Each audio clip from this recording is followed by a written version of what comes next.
An open road when you're 3 feet tall. Never thought we'd find a family at all. One roll of the dice, one twist of fate. Now we're side by side, guess this was our fate. Oh, we bicker, we fight, we don't see eye to eye. But when trouble comes, we're always gonna try. Brothers and sisters, who knew we would be a family of heroes? Just wait and see. Wait, are we related?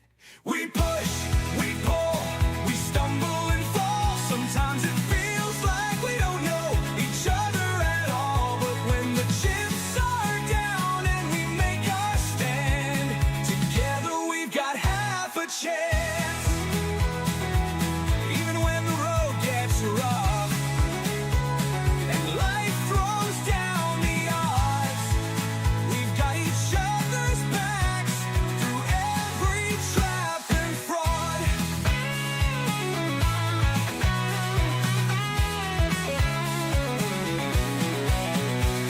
We push, we pull, we stumble and fall. Sometimes it feels like we don't know each other at all. But when the chips are down and we make our stand, together we've got half a chance.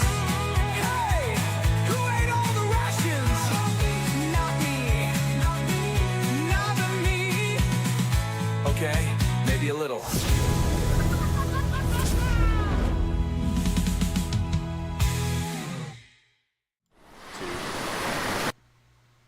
Hello and welcome everyone to Stronghold D&D, continuing on the story of the Expedition of Fallen Stars.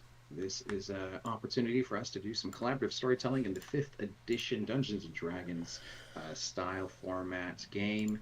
And yeah, we're obviously missing a few people, but I just want you to know they are okay. They will return after they've been severely punished for their transgressions. They'll be reprogrammed to roll better. No kidding, because bad rolls tells the story too. So with that said, welcome. I'm Charm. I am very lucky to enjoy a privileged spot here as a guest DM telling a story. I'm very excited about. Very player driven, thankfully, and yeah, we do have a guest player amongst us who will be introducing themselves as we go around the table. But if you're new here, hang out, join us, sit a spell. You can lurk. And there's opportunities for you to even contribute to the players' trials and tribulations. This is a chat interactive stream, so you can, toss some channel points, help them out, hinder them, make something funny happen. And for every 10 gift subs the channel accrues, the players will get a potion of increasing power, starting at the basic at 10, and then if we get 20, we'll give them all a greater, and then so on until they we lock them up with supreme potions at level 3. Something to keep in mind. If you help them survive, I'm guaranteeing that they level to level 4 at this session. So help them make it.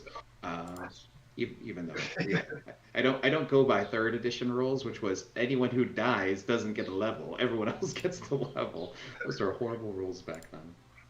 Those were great rules. I don't know what you're talking about. Oh no, man. It was awful watching tanks do their job, get knocked unconscious or die, and then everyone else levels. Just like sad tank life. I was a tank. It was me.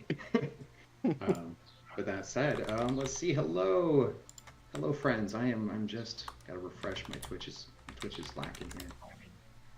There we go. It was just doing some weird stuff. Anyway, I'm seeing all the friends hang out with us. So awesome to have you guys here. Thank you, DM Chris, for showing up. Lady Vengeance is in the house. Let's see, just saying hi to the familiar faces. Hey, it's BP from BP. It's Beth. And Lord Kasumba. Good to have you, buddy. Hope you're doing well. All right. So, with that said, I'm Charmed of Charmed Fantasy. Definitely check me out there. Follow me here. Hang out with everyone. Follow everyone's socials. I'm going to pass it to. Let's see. Let's just go start with the top and go down. We'll end with Kurt. So we'll start with Tyler. With me? Sweet. Start with I'm Skylar. I'm the other half of Stronghold D&D. I'm playing Poppy Cinnabraid. She is a halfling peace cleric. She's got all the red flags and all the red hair and all the red herrings. Nice. If you want to listen to all the music that you hear on these videos and intros, and what you're hearing right now is done through my AI Suno account. So if you want to check me out, check out Bullwax at Suno, and then you can hear all my good stuff there. That's it. Awesome. All right, we'll pass it on to Sir Tim. Hello, everybody. I'm Sir Tim playing Merrick Felstar, another halfling who's just dealing with it because we all just found out we were not just related, that we are siblings from a really whack father. On Father's Day, I think this is very, on the nose. So, yeah, maybe we change the name. Just kidding. But I'm really happy to be here. We got a lot going on this week. It's Wednesday. We're back on for we put the F in Fanlin, and then Castles and Crusades on Thursday with DM Jeremy, and then Saturday Coco and I are back on with Lord Gazumba, and then Sunday we're back with DM Pete, who is very, very sick right now, dealing with the English flu in Deer Sweet Blighters. But thank you everybody for watching. Ciao. Down to Coco? Yeah. Yep. Hi, everybody. Happy to see everybody back. Happy to be back. I'm playing Admira Fleetfoot, Prize another halfling. But yeah, I will be here, back again on Wednesday, back again on Thursday. Then you'll see me and Tim on Lord Gimba on Saturday. Super excited. Lots to do this week. Awesome. And our very own special face that we have here for today, Kurt. Take it in, boys. Take it in. Anyway, hi everybody. I'm Kurt, also known as Covenant. I am a resident DM over on Darling Creepshow's channel, as well as sometimes I stream on my own channel once in a while. I'll play video games and whatnot and things like that. But all you need to know is I am Girl Dinner. Past that, happy Father's Day to everybody who are fathers, and that's how we get the name Girl Dinner. Past that, let's see. Today I am playing Jonas Doombolt, our resident halfling. Surprise, surprise! In this wonderful game of Hollywood Squares, who's a warlock who likes to worship, the great old ones. Do you hear the voices too? I love it when people Hell yeah. who can do voices play characters who hear voices. Fantastic. All right. Well, I am so thankful for everyone hanging out with us. Place that sit a spell. You can lurk, rack up those points, and like I said, engage with the game to your heart's content. Last we had in the Expedition of Fallen Stars, the players had found out they were all related by a very promiscuous halfling, um, you know, patriarch of their own bloodline, known as the Immortal Montague, who had somehow managed to find them and take them in, or they found him, either by design, fate, destiny, or happenstance. Any of these variables came into play where they found each other, siblings performing in a troupe that would be traveling across the southern shores of the Sea of Fallen Stars. We are located in the Kingdom of Termish, in Aelor's Reach, which is kind of a city that I kind of planted in place of. I have my notes. If you like maps, like I know a lot of my Stronghold viewers do, you can cross-reference by Alagon, Alaghon. Corrects me on how to pronounce that. But that's Well, kind it's of Alagon now. Nice. Dad jokes for Father's Day, for dinner. Yeah. All right. We will sustain ourselves. The party had come into contact with several clues in the chaos of a cursed scroll that caused their own clothes and the clothes of the audience to attack everyone. They saved a duchess who has definitely been charmed by the very powerful seduction of Merrick Fellstar. Poppy Cinebraid dished out her buns of healing through many situations, including an encounter with Azul, the merchant, and his shield guardian. Thankfully, a peaceful resolution happened, and now the party will be getting some armor from Azul, as funded by their patron, Duchess Zelruska, who they are currently traveling in, or about to, I think they're currently in the carriage with them, getting into. The whole thing is they've been getting a long rest. She's been giving them a tour of the town and telling them what's going on. Unbeknownst to them, Snoopy pair of ears with many voices popping through to that head is riding along outside of that carriage. And so I start. Seconds. Giving myself a short rest. Short rest for the win. Yeah. Okay. Got all my tabs where I need them to make things up as I go. The secret is always improvising. Just say yes. Okay. Okay, with that said, the Duchess Zelruska, proud noble woman with dark hair, but starting, you can see, to have a slight streak of silver just around the temples, just a wisp.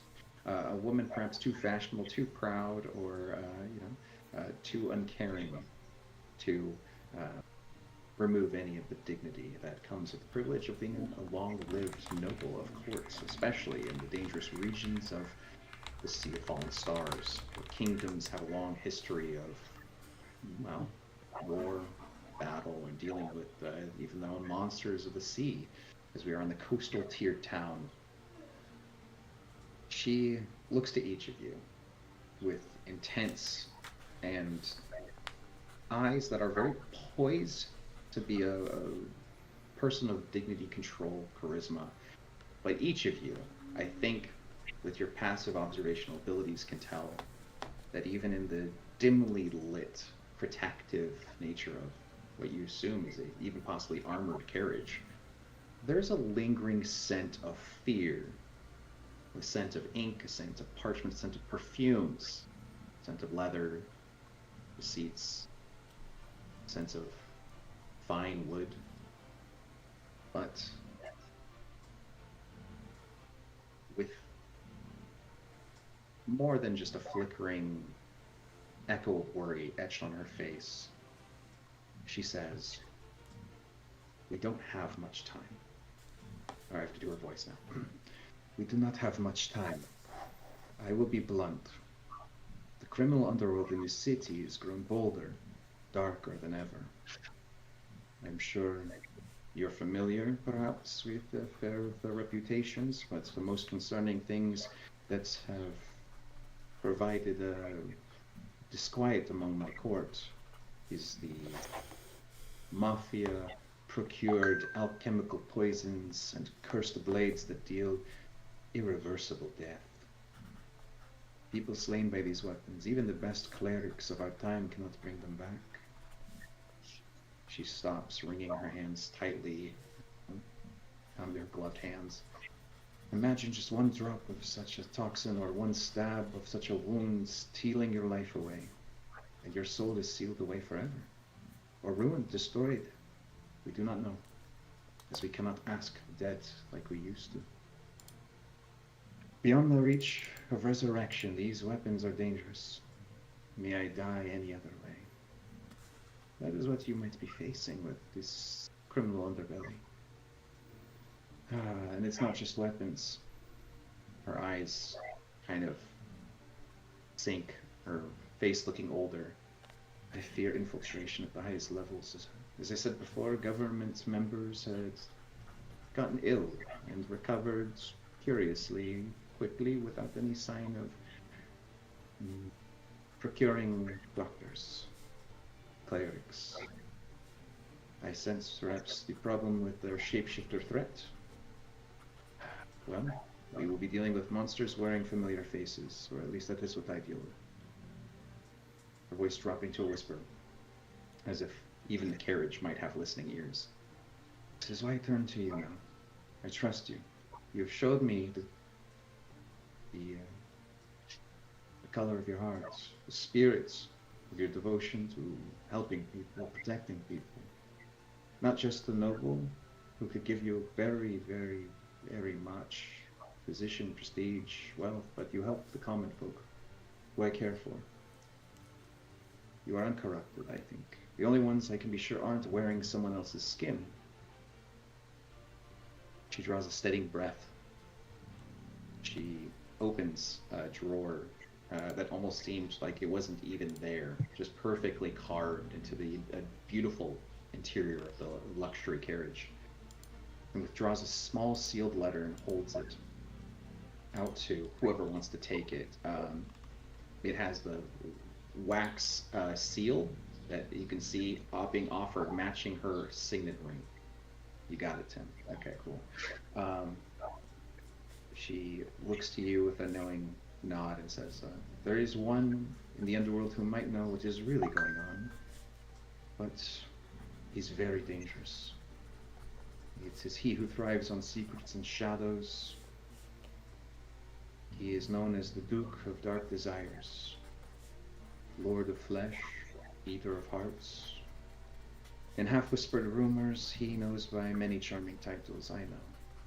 But she grimaces. "He is as terrifying as the name suggests. The devil in silk and smoke. His name is Yuno. And everyone has a right to fear him. But he may be our best chance. He runs an illicit club beneath the city, a place where deals with devils most assuredly happen. And the court has to turn away because I suspect the courts we have benefited. Not corruptively, but in a world where magic persists, there are ancient things that know how to keep law, even if that power comes from perhaps evil. We will use it responsibly. We have done so symbiotically. I'm telling you this because I don't want you to think of me as a saint. I use my powers to be a mother to the people. And to the point, actually, while you guys were going around, people outside the carriage who saw the carriage, recognized what it was, called out for her, calling her Mother Zaruska, Mother Z, with kind of like a kind reverence, a type of thing that people recognize, like someone who's brought food or nourishment personally down to any part of the city that needed it. What was the name of the Duke of Dark Desires again? Yuuno. You know. Okay. Come on, you know. Ha! She says, "This will prove I sent you to him. It's the only introduction that might earn his attention. Well, this is a hope, as I have lost a great deal of favor here and there after entreating with the Emperor and Empress of House Sarangar and Hecatons. It's, well, we shall see. Find what you can. Who's Hecaton? It is a storm giant king. I've not been so important to meet, but there is great turmoil in the realms as a result of giant kind. Find what you can about him, about all the situations, what he knows, poisons, doppelgangers. Offer whatever it takes, gold, favors. Just get the truth of it, and be careful. Our voice hardens. Yuno is old, cunning. He'll help you if it only benefits him. Never forget you're dealing with someone who will test you. Keep your wits about you, but be respectful. And if he offers you a deal, remember there are worse things than refusing. I pray it won't come to anything that puts you all in danger, but at this point, I can only be a buffer and offer protection, which is why, as we stop here at Azul's, you will get armor. Any armor you can wield, barring perhaps the most fanciful or magical of kinds. I am financially inclined to help you, but I know that my financial power will be best served elsewhere, so try not to get too greedy, if I may. And she pauses, looking at each of you. But perhaps, right now, Kurt, what is your character do? I think he's very much like glued to the backside of this carriage, his ear to it, like with that look on his face of like, wait, is this when I make my dramatic entrance? No, wait, no, yes, no, shut up, you. No, speak common. No, no, I'll just wait here. First impressions are so awkward. And at that point, it zooms back in on the party as the carriage has stopped in front of the merchant district, Azul's, curios and fine jewelry, gems, and magic items. Is there anything else you need? You keep mentioning, do we know if can I do an insight check? Based because I kind of know what we're talking about with deals and stuff. And I know we're low level, but do I know what we're talking about with deals and stuff? Because before we leave, I'd like to, if I can. Yeah, give me an insight check. Okay. Come on, finally my dice have changed. All right, that's 22. Nice. She's basically giving you like a heads up that you'll be bargaining on behalf of probably the how do I say this, like the scope of saving the city, or things are definitely going bad really quick. The writing's on the wall, but she can't see who or why or how. But she's definitely saying like a lot is in your hands. You might be having to make a deal that I can't pay you back, but I will try if it comes down to your soul. Like she's kind of implying like what we know about fiends, and I think your characters might, I'll say loosely heard, like we've all, how like in our world we hear like hyperfixate on vampires and werewolves, and there's always like someone who knows like a cool niche thing that could be true or not true about like if they were real. You never want to be the guy who shows up wielding like garlic chucks against something that can't be killed or bothered by garlic. But the idea is we've all heard a little bit about fiends and deals, and there's songs about guys playing instruments against devils themselves and earning a great deal of wealth and fame. Oh, So, yeah, I'll say with a 22, you have like a solid understanding that she's kind of implying like this is definitely a supernatural situation for you to be. so I'll talk to my now siblings, the two that are sitting there. Like, Well, listen, they're all there. I'll say that Cade and Annie's character will be here quiet, and then they'll leave with Lady Zelda's. okay, yeah, just listen. I think there's a possibility that there's a Mr. Fix Everything. Oh, I forgot I tried to use my voice. Yeah, so there's a chance that we're going to be offered an out for everybody. Realize eternity might not be enough, so we need to at least come to a bargain ourselves. Please don't make any hasty decisions without coming together. If you do, I can't stop your free will. But if we could come to a collective decision on potentially a bargain that buys us all into some issues, we should talk about it. It's on you guys. I'll open the door and walk out. Oh, of course. We'll offer him a hot dish for sure. Bobby, what I'm saying is, if you make a deal that takes your soul, we have to solve this, then we're going back for your soul. So just be careful. I never had a soul to begin with. I just look at I just look at Mira and just be like, yeah, okay. They're like, Cade. Yeah, we kind of knew that. Vaseline yourself, Cade. Have a great time. All right. At that point, you guys pop out, and she will kind of say, one of my contacts will meet you here after you're done purchasing armor. He is, I think he will be a comfort, perhaps somewhat familiar face in some way. He goes by the name of Doombolt. And at that point... That's my cue. Oh, are these the guys? Oh! The guards immediately are like, where'd you come from? How long have you been like, there? I swear to God, if you end up being my brother, and just like walk straight into the jewelry store. Does halvesies count?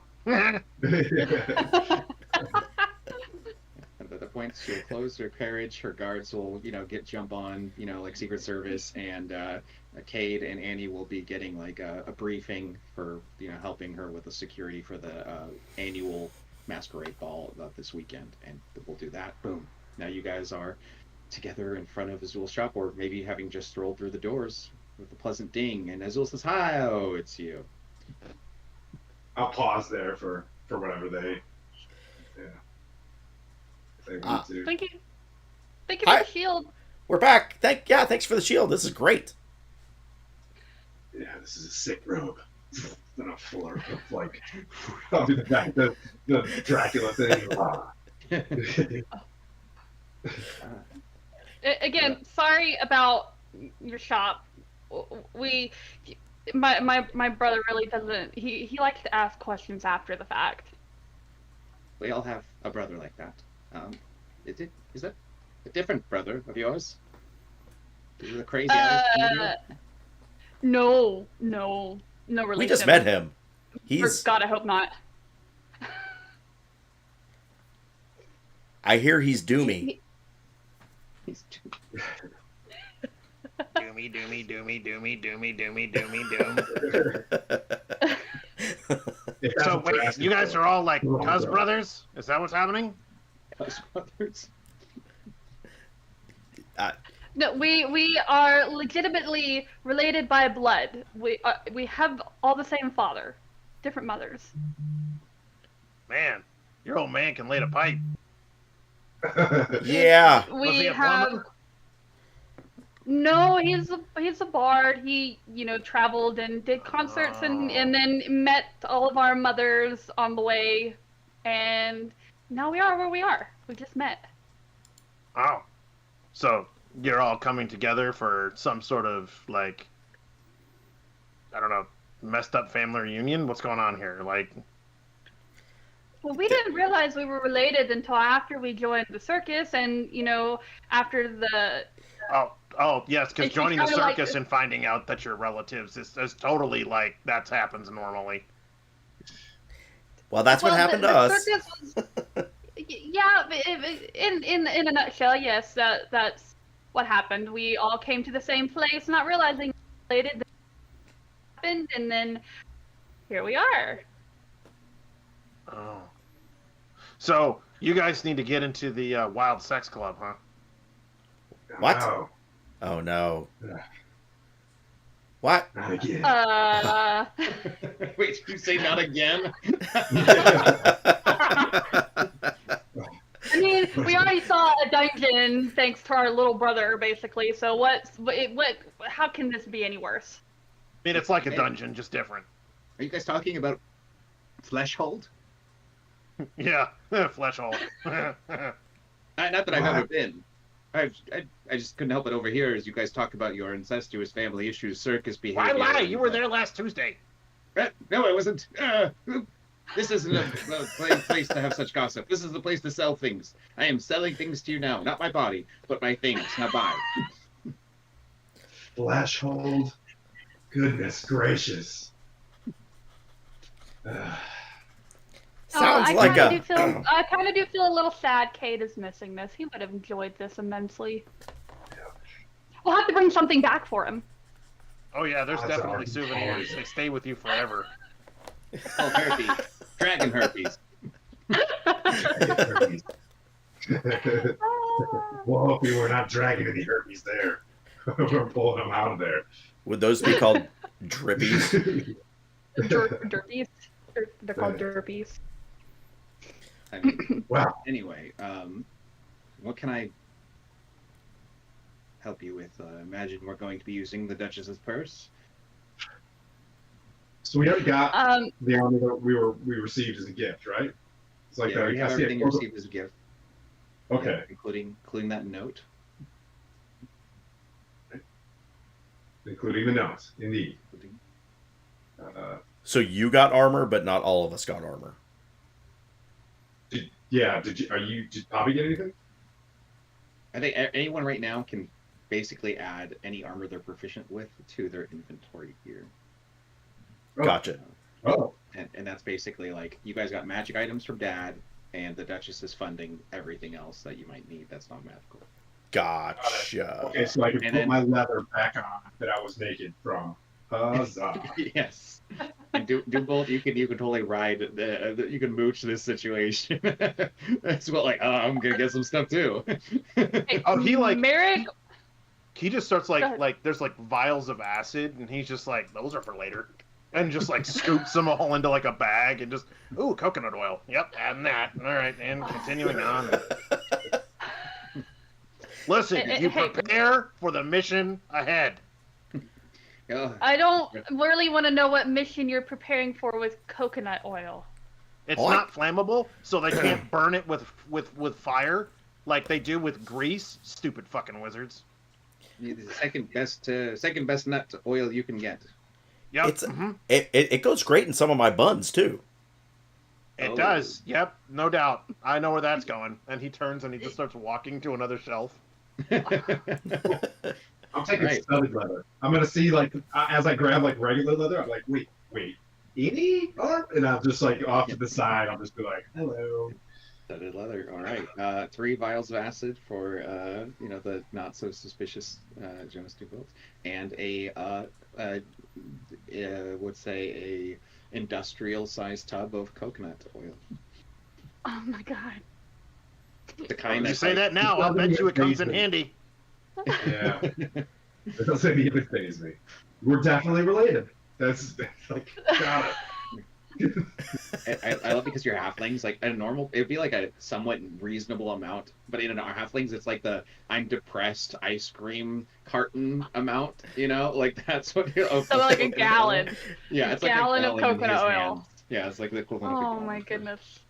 Oh, that's Happily great. carrying it out. You have any potions, or is this just armor? Just non-magical things. God. So I see Merrick take some studded leather and I also grab an equally. It's like I want to look like this guy, and also grab some studded leather. Meanwhile, see a lot more of that where you're going. oh boy, Yeah, I'm going to grab some leather armor that looks like light armor, since Okay. I am a ranger. Very good. Concerned about the establishment. Do we still have our weapons, even though our clothes are animated? We still have. Yeah, you Correct. still have your weapons. Okay. Yeah. Okay. Common clothes. Grabs common clothes. Yep. And this cloak is fancy enough. Well, yeah, I don't need to look fancy for the bash grade world. Do they have any hoods with capes that I can also? Does he have any of those? Yeah, he basically has like a very basic, non-specialized style. His main specialization is like jewelry and gems and magic items. But you can see like other people that what you're pulling from is what people have rated him that he's just trying to get off his miscellaneous stock. Oh, look at like the shield. and stare at Kyle through Poppy and say, "We should get cold weather beer." Do you have it? Poppy No. Poppy just swings around and goes, "Do you have any cold weather gear? I hear it gets cold in North Dakota." Yeah. Where? I hear it gets cold on the prairies. And nothing other than what you see here. Not many. I mean, We try. not really in a cold area here. Huh? Oh, okay. Where did that come from? Well, it's the free store. Like, we're playing a game. We're in the free store. We should have nothing, no room. We should be at max capacity when we walk out of here. All right. Well, I am So- done shopping. I'm done shopping. Yeah, I've got what I wanted. Give Lady Zelruska my best. Nice to meet you for the first time. Yeah, for the first time. with clothes on. Yeah, that's a little more accurate. I'm gonna walk out the door and do an insight check on that little conversation, and that's a 23. He's got a little unicorn tattooed on his ass, and as he walks out. Like, This Doombolt character and Azul have definitely visited the criminal underbelly. Yeah, you can read that they have participated in quite the debauchery. does Azul have any wooden spoons around? He does not. Dang it. Okay. I'm going off of what makes sense, not what I want you to have. I'm just going like this guy is a fine merchant dealer who the only reason you guys are getting like armor and things from him, like I said, are the stock that people traded. And That's fine. I'm just like, I have a wooden spoon, and as I hear that, I'm like, I might need some more wooden spoons. I'm gonna need a spare wooden spoon. This is for food. This is for not food. Okay. Just one of those, I don't know what's going on here, but wooden spoons sound like a good idea. So, help me out here. I mean, I understand I'm supposed to get you guys into the club and, do whatever it is that you guys need to do. I'm just trying to understand how y'all are forming this wreath of a fucked up family reunion. So, like, how did that come into play? Did y'all just play Who's My Daddy game, or what did you do here? Yeah. It was actually a little bit, out of the blue. Well, I mean, we had our clothes attack us, and so we went to go find the culprit who did it, and we did a little bit of investigating, and the truth came to light, and that's how we found out we were all related. She's not wanting to give him too much, just basics. He doesn't know this guy. She doesn't. She kind of wants to protect what she can. So, you guys found that out before or after you all started kissing? Nobody has kissed anybody. What? Yeah, What? Not Are they? sure. And he like turns, like he does like the whole like leg straight out, turns on his heel. Yeah, okay, keep telling yourself that. I mean, you're talking to the wrong. Well, I mean, Merrick has, landed a big one, which good job, bro. But I mean, the only one who, even remote history of that would be our little brother, and he's not here. Sure. He's I going to know be those really campfires being disappointed lonely. if what we're expecting at this place is what we're expecting. He's going to be really disappointed that he wasn't here. He is. He is. That's why I feel like we need to bring him a souvenir of some kind. Right. Make it feel better. Well, so the Duchess didn't exactly tell me your names, right? So I mean, who's short, dark, and brooding there? Like, who's that? The eldest. I'll shake your hand and kind of step to the side. We're on our way. Are your parents dead too? Yeah. Yeah, I thought so. The dad was Immortal Joe, Immortal Montague. Trying to put that together, but it's very difficult. Freudian slips. Yeah. Yeah. Was the head of our troop, our little carnival troop. As we're walking, are we walking towards the thing? Like, Sure. Wherever Yeah. Doombolt wants to take you, Jonas Doombolt. Oh, he takes them around. He's gonna get their whole life story before he takes them to the sewer entrance. Like that's gonna happen. He's got to know everything that he. Way. Yeah. Like he's very Like, yeah. this alleyway. No, don't worry about it. All right, it's an optical illusion. Town's real big. Amazing. I'm Admira Fleetfoot. I'm the second oldest. Oh. My mom is still very much alive. Thank you. Yeah? I just traveled out. I traveled out because I didn't know my father very well, and I adventured to go and find him and meet him and learn, why he hasn't stuck around. I mean, at this point, you're a successful adventuring type. Probably tallest of the shorties. So like, I mean, why? Why do you care? Is it closure? Are you seeking closure? Well, I mean, yes, a little bit. I just want to know why he, left my mom, and it was me and her, and she talks about him all the time. Oh. And Can I ask a question? yes. Is your mom ugly? No, not by. I get most of my looks from her. Yeah, I can see why your Like, dad how left. dare you Okay, talk about my mother that way? Your dad left. Oh my god. Shot fired. She immediately gets out her dagger and just has it holding. Oh, but there's thinking about potential it. for you. We're going to blows already. I like you. Yeah. Yeah. I can't say the same for you. Listen, right? If you're not sure whether or not she's gonna kill you in your sleep, she's not for you. I mean, just pointing that out. What? Oh, the thought is always there, already for me. Well, hi, Doomy. My name's Poppy. I'm Poppy Cinnabraid. Just wild eyes. Hi. He just stares. Hi. Yeah, oh yeah, I can definitely tell that you hear the voices too. Yeah, how many you got rolling around in there?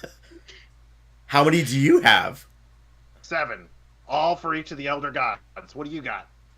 Just one. One really big voice. And I pull out a spoon. I go, "Would you like to try a bun?" No. They're actually very delicious. I My think you should try one. buns are the best buns of all.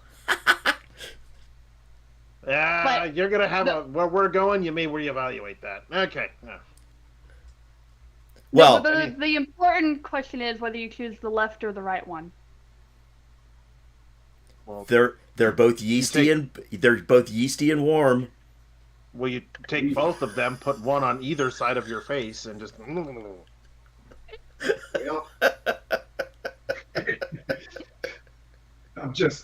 Well, I'm just off to the side. Well, we're here. All right, we're here. and he goes and he reaches down to like grab like a hatch door or whatnot. Now, not to, offend your fragile sensibilities, but we're going down into a stanky, dark, moist hole, and there we're gonna find the, well, palace of flesh. So prepare yourselves. I hope you brought protection.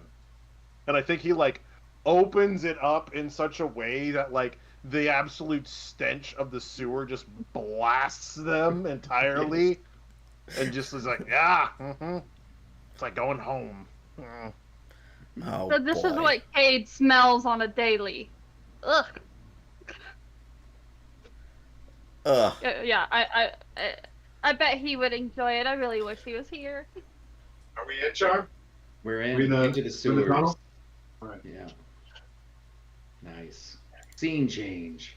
Do-do-do-do, do-do-do-do, do-do-do-do. All right. The dank sewer tunnel. A place where the runoff flows just beside a stone, I guess like a catwalk. It's not really a catwalk, but a stone kind of walk, obviously.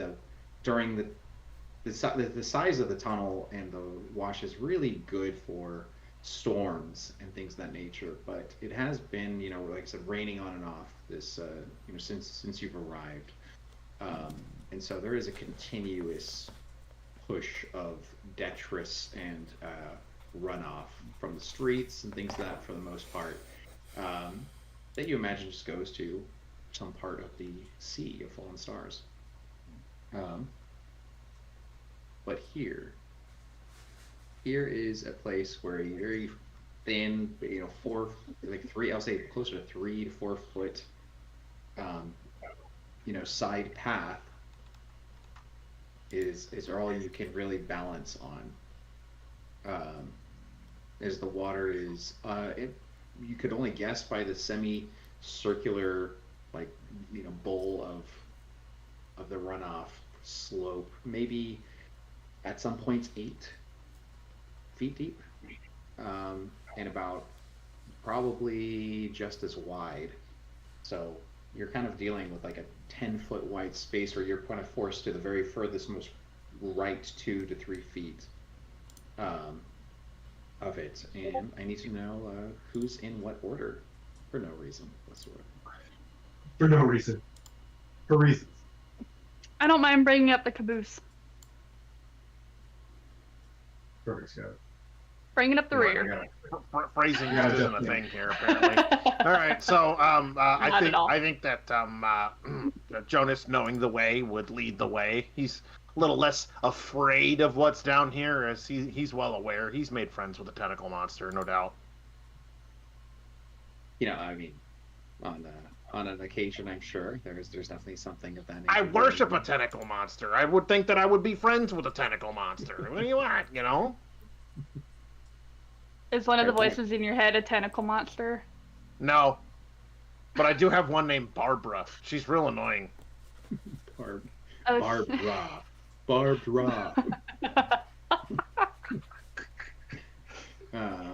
In any case, so who is in the middle? I should say who's. I'll go behind him. Okay, there we go. That's the order I need. Should I be in front with the shield? No. Merrick is the shield.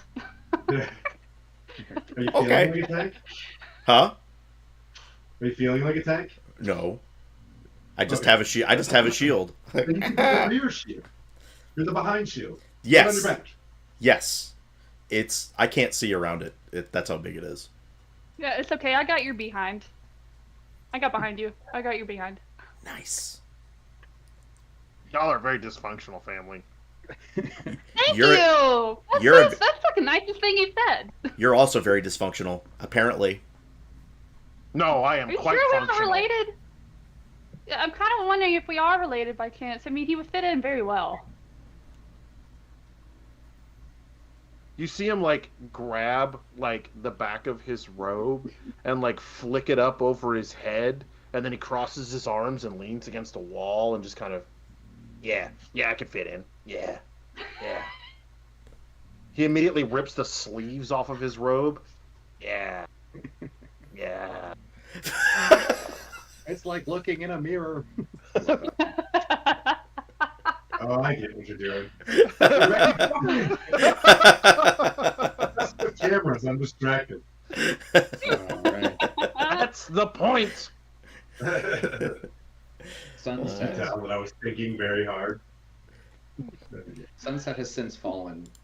Just before, sorry, I say it probably was just falling as you entered the sewers. You navigate the maze of old stone tunnels and sewers. The air is stagnant and thick, and the stench of waste and something fouler. Rot, perhaps, a faint sulfur that shouldn't linger. Water drips echoingly, each splash causing a sense of tension. It is dimly lit by imagined light sources you guys brought.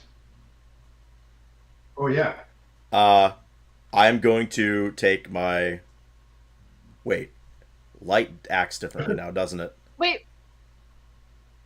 Wait, Poppy, hold out your spoon. Oh, Spoon. yeah. I cast produce flame No. on the spoon. He's burning the spoon. It's amazing. And I cast. So, can light be cast on an object and you carry it, or does the light stay just in that one spot anymore? In 2024 it stays. 2024. Yeah. I think it stays in that spot. Darkness Okay. acted a weird way in the past. I know darkness stays in the spot, not on the object. Right. Worn or carried. Is it being worn or carried until the spell ends? The object sheds light, like covering the object. Okay, so I'm guessing you can cast it on something that isn't being worn or carried, and then you can pick it up. That's kind of a weird situation. Yeah. So it sounds like you can. Carry it with you. That's what Okay. Then I we're will. doing. I will cast light on my spoon. I really wanted a flame spoon. No. I'm sure we'll be Admira. able to flame food here around the corner. I will talk you into letting me have a flame spoon. I will make you a flame spoon. Saying this word. You keep saying flame spoon. She's It's going to become a thing here. clearly signaling she has a drug addiction with this.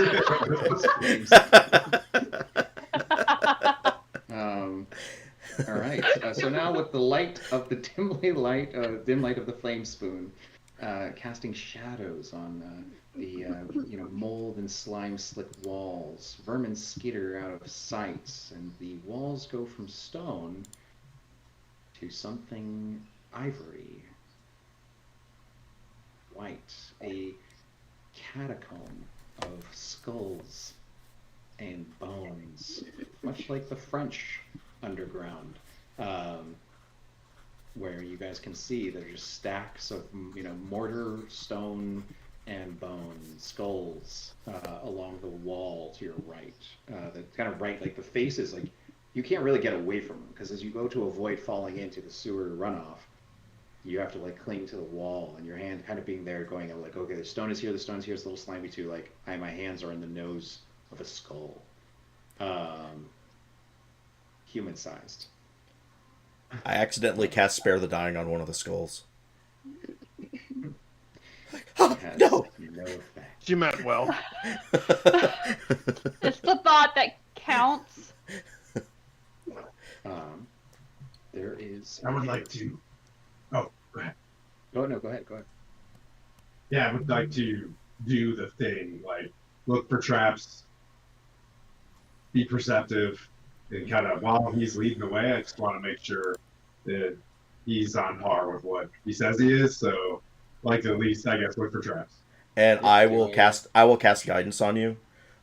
It's like Merrick, you'll take care of us. You get a 1d4.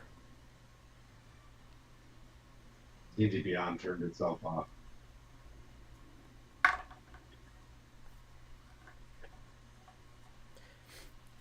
We have some. My dice are back. That was a 7, so yeah, it looks pretty scully here. You get to add a d4 to it. Okay. That's still gonna be. That's an 8. You're shining your. No traps, nothing suspicious. 100% chance, no traps. But I will say this: what's everyone's passive perception? 13. I got a 14. 12. 11. Man. You're the 15, I have 14. 14. All right. You are the person who kind of picks up on this first, and you see a figure standing in the causeway, I guess you could say, ahead, blocking the path in heavy, like the classic, oh my gosh, what was it in Princess Bride, the Holocaust cloak? The big black cloak, the figures looming tall, their head almost touching the ceiling, and they seem to almost have an unsettling disposition in the sense that they kind of are swaying in a way that's almost like they're not connected to the ground, like someone who would be like hanging from like a rope on a ceiling would kind of sway, and a voice emanates from the darkness, alerting the rest of you to its presence just out the edge of the dim light, so like 20 feet ahead.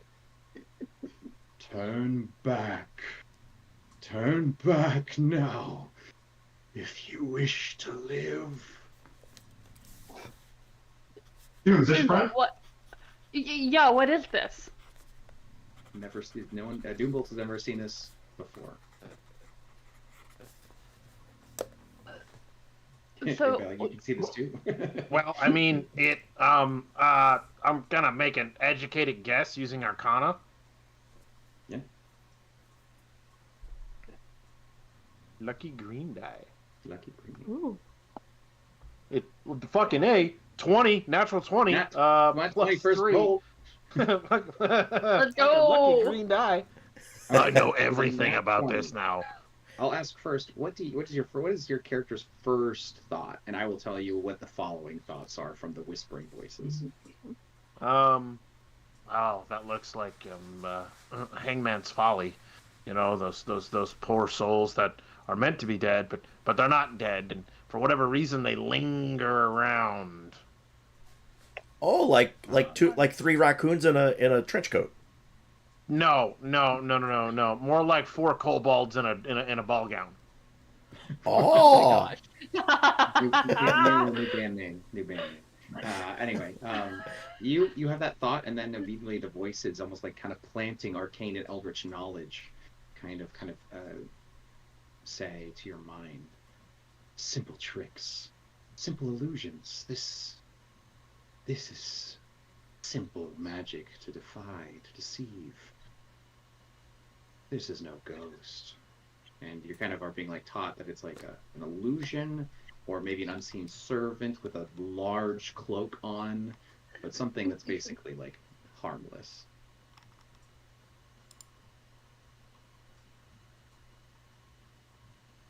I think at this, seeing what's happening, right? Jonas turns into his bag, right? And he pulls out 4 masks that are just little masks that go across your eyes like this, right? And he starts to hand them out. I totally forgot. Past this point, you have to have a mask on. If not, then the big ghoulies there, they'll like try to eat your soul if you have one. If you don't, they're going to eat your tibia. So, you need both of those things. insight check. Insight there. All right. So how I do things is basically when it comes to like player versus player kind of social skills, I will let the person who's trying to be fooled determine the DC to fool them, and then I will and you can say 5 because like your character. You could say 30 because you whatever if you don't want. But in this situation, so I'll let Skylar. You tell me what you think Poppy's gullibility is here, and then Kurt's gonna roll to try and match that DC that you've sent. She's honestly not that gullible. That's why she doesn't trust this guy completely yet. And with whatever, it's like, how sure of he is, that this is what's going to happen. Everything that he says is with the utmost confidence. Yeah, up to you, Scott. What's the I mean, DC? yeah. I mean, I rolled a 16. All right, Okay, DC 16. deception. If you want, like you can roll and descend. I just always give people the Yeah, yeah. opportunity to be like, whatever. What do you Really? 17. got? All right. He speaks with such resounding arcane truth. I was like, Just take a bath. I'll take the mask and I'll go, okay, and I'll also hand him a bun. I'm like, here, you might need this. Oh, yeah. Can I get 2? Always, they come in pairs. He takes them and he just. And he eats them, like right there. Leave now. Do not pursue folly and death. Nope, Tom Cruise said we could go. Who is Folly and Death? Who are Folly and Death? My ex-wives. See now why they're your ex. All right. What do you the looming cloaked figure like looks down at you as you approach.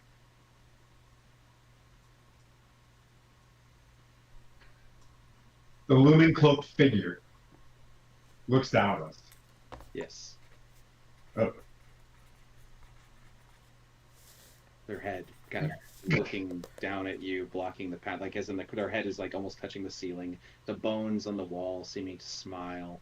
The skulls seeming almost to be frozen in a perpetual white, broken smile. And the sound of rushing water. Well, après-vous, Dumont. I That's will French. not warn you a third time. Are we walking by him? Is that what we're doing right now? He blocks the path of the Like he totally blocks off the path. essentially, yeah. The massive the cloak is massive. It's like a large size cloak. It's like a half ogre's cloak. I think that I quite literally think that Doombolt just tries to walk through him like he's an apparition. Yep. Yeah, Yeah. you do. And you walk out from the beginning, the cloak rolls over you, and you're out the other side. Yeah, I mean, we're all halflings, so we can move through. Allied spaces. Oh, allies. Well, yeah, I'm gonna walk right through too. Yeah, I'm gonna I'm gonna like shimmy through, like not trying to touch it, even though I'm touching it, sort of thing. The old sewer stained cloth rubs across your faces. Yeah. So Hey, Mira. I'm totally gonna keep this map. You sure you don't want to? You sure you don't want to trade with me? Give me a pig mask. You have a pig mask? Yeah. You gave me a mask that looks like a pig. I'll trade you a Gary Con. all right, roll initiatives. As bursting from the water next to you is a bulbous, large form that looks like sentient water given shape. An elemental of sewer water. Nice. Yeah. Let's do it. Initiatives. F yeah.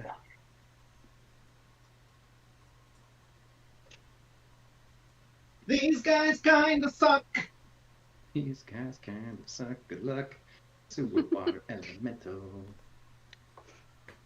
Not This on is, my new Kurt. armor. This guy in the back is Kurt. What? But I'm up front. I know, because you passed through him. Oh, fair point. Tip 21 toilet paper.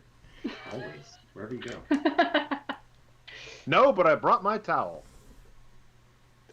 We have a spoon that I can set on fire. That's about it. Stay away from my spoon, Admira.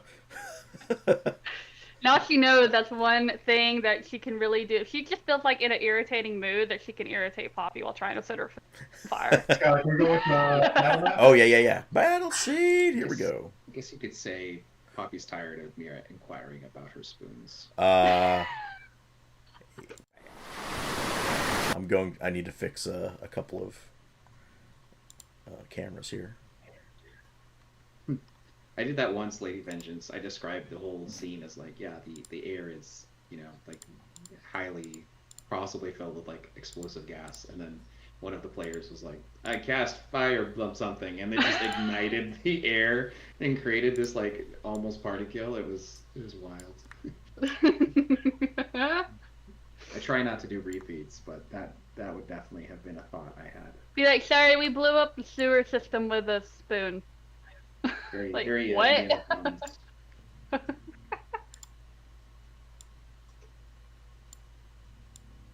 I got a 15. Wayne, I mean, aren't you? Oh, Okay, perfect. Yeah. So who got? Anyone get 20 or higher? Oh damn, you got 20. 21. 21. Okay, Coco. 15 or higher. Hang on, I'm 15 plus. I got it. It keeps shutting down. I'll say Initiative. M, and then you got a 15 exactly. I got 20. Oh, we got 20. Okay. Sorry. Kurt, what did you get? I got a 15. 15. Oh, we got a rating. And then Sky. Hello. Yeah, I got a 7. Oh no. Uh, Oh, no. question. I'm just gonna ask this now because just so I can get it out of the way. Would I know if destroy water would work or not work on this creature? Ooh. Great. We're destroying. I like where your head's at. You know what? Let me check. I just got to see what vibes. You got 10 gallons of creating or destroy. Destroy up to 10 gallons. You know what? I will let this do damage. Let me see. Action surge. Thank you. Right. All right. So here's the nitty gritty here. You are dealing with the ability to do 10 gallons of destruction. A water elemental is 2,491 gallons. Gotcha. Okay, cool. Damage is damage. Damage is damage. I just want you to know that is going to be the ratio of damage. Yeah. Sure. No. I just saw destroy water. I was like, would that work on something like this? That's Yes. okay. All right. So, what's up? Thank you so much for the raid. Appreciate you. Everyone give him a follow. Action Surge 5e. I just followed you too. Welcome in. You just joined in at a battle. So, awesome. So, guys, so happy to have you here. Let's do this. I followed you. Action surge. I follow you to the end. you have been followed. All I gotta say is thank you for the mask. The more gear that I can put on camera, Viva, I can be. Yeah, the mission is every person will have on stream has to give you a random thing that you then have to incorporate into your role play. And I would love to have people try to challenge and stump you. Like, I take this magic plunger wand, and next thing you know, you're just like, I have a plunger on stream. Yeah. All right. So I'll repaint it and make it look dark. Did somebody say plunger? Oh no! Well, how did you do that? How did you have his bag of holding next to him? I'm not going to question the fact that the grown man has a plunger next to his No. computer setup. I'm not going to question that at all. It's clearly You know what I mean? Like, Mary yeah. Poopins.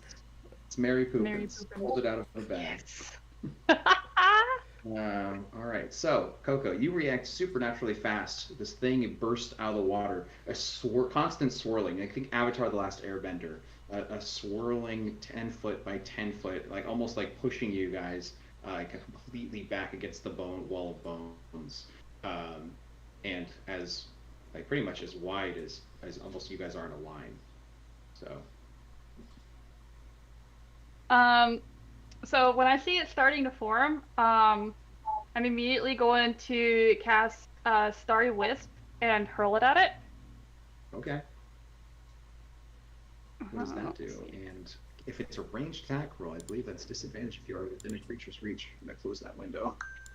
So it is a ranged spell attack. On a hit, the target takes 1d8 radiant damage, and until the end of my next turn, it emits dim lights in a 10-foot radius and can't benefit from the condition. Okay. Sorry about the noise. Just a long. Don't hear just it. right outside. Over like Blade Runner in the background. That's kind of the music that's playing right now. Exactly. Playing? I can't hear it. But it's probably. Oh, you mean in the Twitch channel, not on our channel. Yeah, see. I understand now. I'm on. Okay, so, so you are firing this ranged spell. Yes. Please roll to hit with disadvantage as you're within Okay. reach. Oh, that's a nat 20. Dude, nice. Oh no. Oh no. Okay, so let's see. With the disadvantage, it is a 17 to hit. 17. That is a hit. Yes. All right, so let me get a D8. Here we go. That is only 1 point of damage, but it emits a dim light within a 10-foot radius until next. What does that mechanically do for it and you guys? Helps us see a little bit better. Okay. I was like, it's just glowing. Yeah, it's glowing. All right, Easier to hit. actually, you know what? You just did something, Coco. I did not expect this. Coco, you damn genius. You can see the silhouette of someone inside it, like in the center of it. What is that doing in there? What is that? I'm just sitting there There's a pointing at dude it in like. there? There's a figure of a humanoid inside the center, just kind of just starfish. Oh, jeez. All right. Yeah, head completely like cranked back like a Pez dispenser. And anyway, Ooh, free candy. free candy, get it. All right, that takes us to Tim. Steady aim. Aiming towards the dude. In the inside, Master Blaster. I see you. Sneaky little wet man. And I'm going to Sneaky shoot little wet with man. steady aim. I cannot move. I cannot Here's the move situation. after this. You're within its reach, and I wanted you to, like, just because you don't play rogue often, if you have a source of disadvantage, from what I recall, they might have changed the rule. I'm going to double check. If you have a source of disadvantage, even if you have advantage, sneak attack will not apply.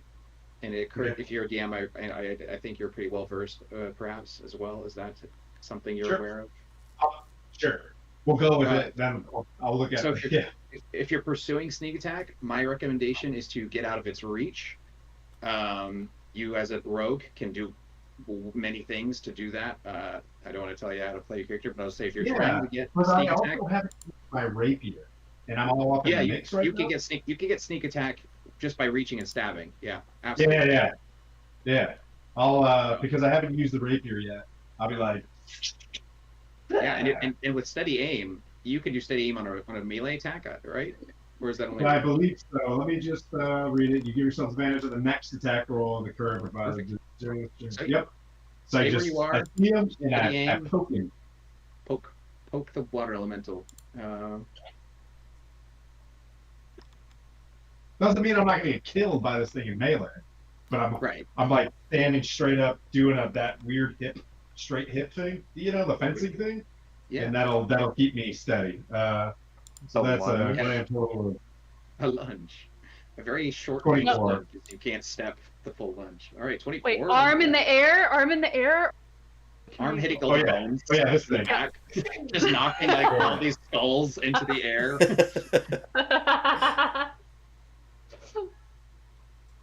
That's amazing, actually. And then he's so dramatic. He's so dramatic. I love that you are like, hey, I want to know how to insult you. Tell me what you're doing so I can say you're so dramatic. You're amazing. Okay. That's how you know we're related, because we just fight. We're fighting while fighting. So 14 piercing plus 4 sneak attack. That's 18 sneak attack. And if it's the first round of combat, an additional 3 damage. 21 total. 21, nice. Hell yeah, good job. What you doing there, slippery pants? Yeah, the sewer water swirls, trying to create a dense layer of defense as your piercing weapon. Just pressure per square inch. That psi power of your arm going right through it. It is its turn, and then Kurt on deck. It is going to try and basically like a wave hitting a wall, smash into all of you. I'm going to need everyone to do a strength saving throw. Oh, this is gonna be Ooh. bad. Tim, you still got guidance on you, so Let's see. Is it last until you use it, or does it last for the it's rage? it lasts a minute. Because the old guidance was until you use it, but They should have left it honestly. So it reads: you touch a willing creature and choose a skill. Until the spell ends, the creature adds 1d4 to any ability check using the chosen skill. Oh, not saving throws. So ability checks. Oh yeah. Okay. Yeah. So Yes. this is a saving throw. Yeah. Yeah. Okay. Saving throw. Good job, everybody. Way to Dungeons and Dragons. A natural 20. Hey, wow, this is like the Ooh, third nice. 20. Is everyone getting nat 20s today? I No. got my. Well, I got one, but I couldn't use it. Oh, I rolled a 3, baby. A 3. okay.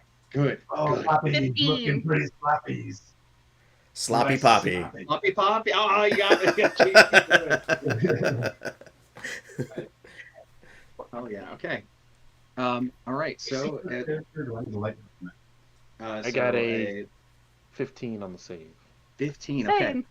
Same. Everyone passed except for Poppy. Poppy, you are taking 10 points of bludgeoning.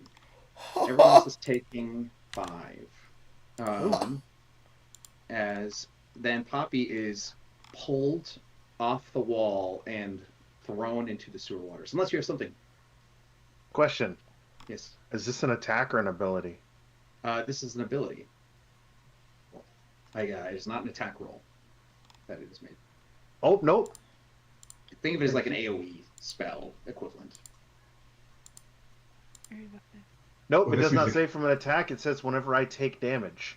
Yes. So- What is it? What happens? Hellish Rebuke. Oh, yeah. Oh, Oh. nice. Actually, Yeah. I'm gonna use a luck point to get advantage on that. If that's cool. Like retroactively. Well, I Like, just yeah. I'll say as a standard, I'm gonna be like probably not after you know the results of the roll and the DC of the roll. To go back and Well, roll no. this- So honestly, I probably would have done it anyways because I have a -1 to a strength to a strength throw anyways. Sure. So as long as it's a resource you're using. it's I get 2 of those per long rest. So Okay. I keep forgetting that I have luck points. So I'm probably gonna fail it anyway. So Well, you know The DC water is is 15, kind of weird. or at least we're 15 is enough. still sloppy Poppy. Okay. No. I need the so- creature to pass a Dex 13 save, please, or fail. Actually, Just say thank you for letting me use a water weird that I've had for like 10 years. Yeah, of course. All right. So it fails. What happens? fails. Cool. It takes 27 points of damage. Holy! It's fire typed or force. Hellish Rebuke is a fire type. Okay, you find it is resistant, very predictably water creature. Yeah, for sure. So it takes how much then? 27. So Halved. halved. 13. Yeah. 13. Okay, beautiful. You unleash this beautiful inferno that lights up the whole space as the steam comes off of its body. It's a swirling body. No Very touchy. No touchy. All right. It's just my no-no square. And Kurt, it is your turn. Is that's all it can do? Let me check. Make sure. Eldritch Oh, no, no. Blast. Actually, it gets to do one more thing. Oh, well, then Eldritch Blast. Please tell me you say it that way as you cast it. Oh, he does, 100%. It will make. Okay, so it went to do that. You did that. You hurt it. No one else has hurt it. So Kurt is going for you. Bring it on. Roll high is a 19 hit. Yeah. Yeah, I think that hits God. Yeah, at this level, definitely. So 11 points damage. Well. Okay. As it is crashing into you violently. Hang on. There's that, and then that. All right, cool. So, he falls back, right, and he spits up a little bit of blood, and then like stands up, right, and just goes, still hit like a bitch, and then casts Eldritch Blast. All right. So it on its hit, it does get to grapple you, as you are a medium or a smaller creature. So you are in its grappled. I don't But think I'm that bitey. Yeah, you could blast it point blank range, all the same. Just letting you know, it is Sure. grappling you, and that is so. Yeah, go ahead and do your attacks at disadvantage unless you have something that negates the close I will range. use a luck roll Okay, nice. to give me advantage to make it just a regular roll. Yeah, and remember, as halflings, any nat ones you get is negated because you're halflings and all that stuff. So. All right, I'll Very take it. How is a 17? Hit. Okay. And he will do with his point blank Eldritch Blast. Ah, sweet. 13 points of damage. Which is force damage. You went from like bloody to almost maimed it. Yeah, that force took a chunk of the water off, and you can see at that moment, up close and personal, like you are, you can see that it looks almost like a very old sea elf is in there. Like you kind of, and then it reforms, like it reconstitutes, not healing itself per se, but reestablishes the water over the body inside it with that powerful blast. Right. Pretty cool. Very cool. Pretty cool imagery. Just want to throw that out there real fast. Okay. All right. Is that your turn? Bonus actions? I think Nope. I used my. I reacted, so. You don't have any kind of invocations that repulse creatures because it will blast you out of the grapple otherwise if you have the one that pushes. No.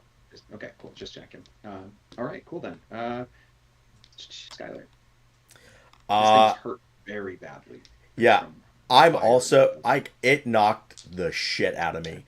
And like I kind of sit up and You're in like the water, just right? Yeah, I'm in some water. It just You're like in the sewer water. Yeah. I'm in like shit water. So I just come up out of the water and like Sloppy Poppy's coming back for more, and I'm gonna cast Destroy Water at a second level spell at a second level, so it deals 20 gallons.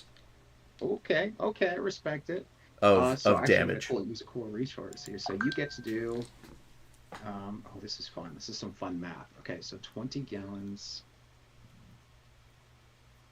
Thank you, action surge. What's up? Okay. Actually, I'm gonna have fun with this. This is so creative. I want to reward this.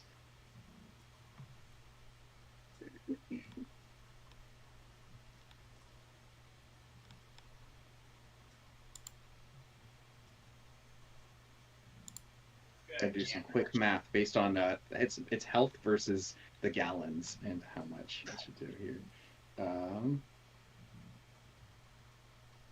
All right, you're going to do 3d6 necrotic damage. No, sorry. Let's make it. Yeah, 3d6 necrotic. Approx. That would be 11. Anyway, you cast this at second level? Yeah.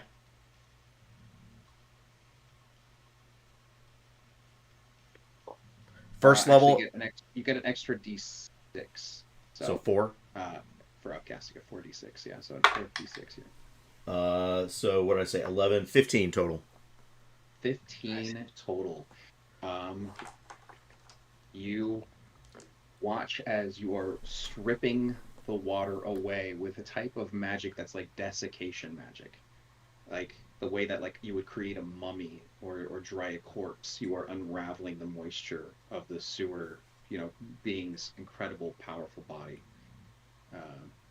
And it is on its last legs as it can't seem to regenerate water from the sewer fast enough. As you can see, a somewhat exposed, lolled, eyes rolled back in their head,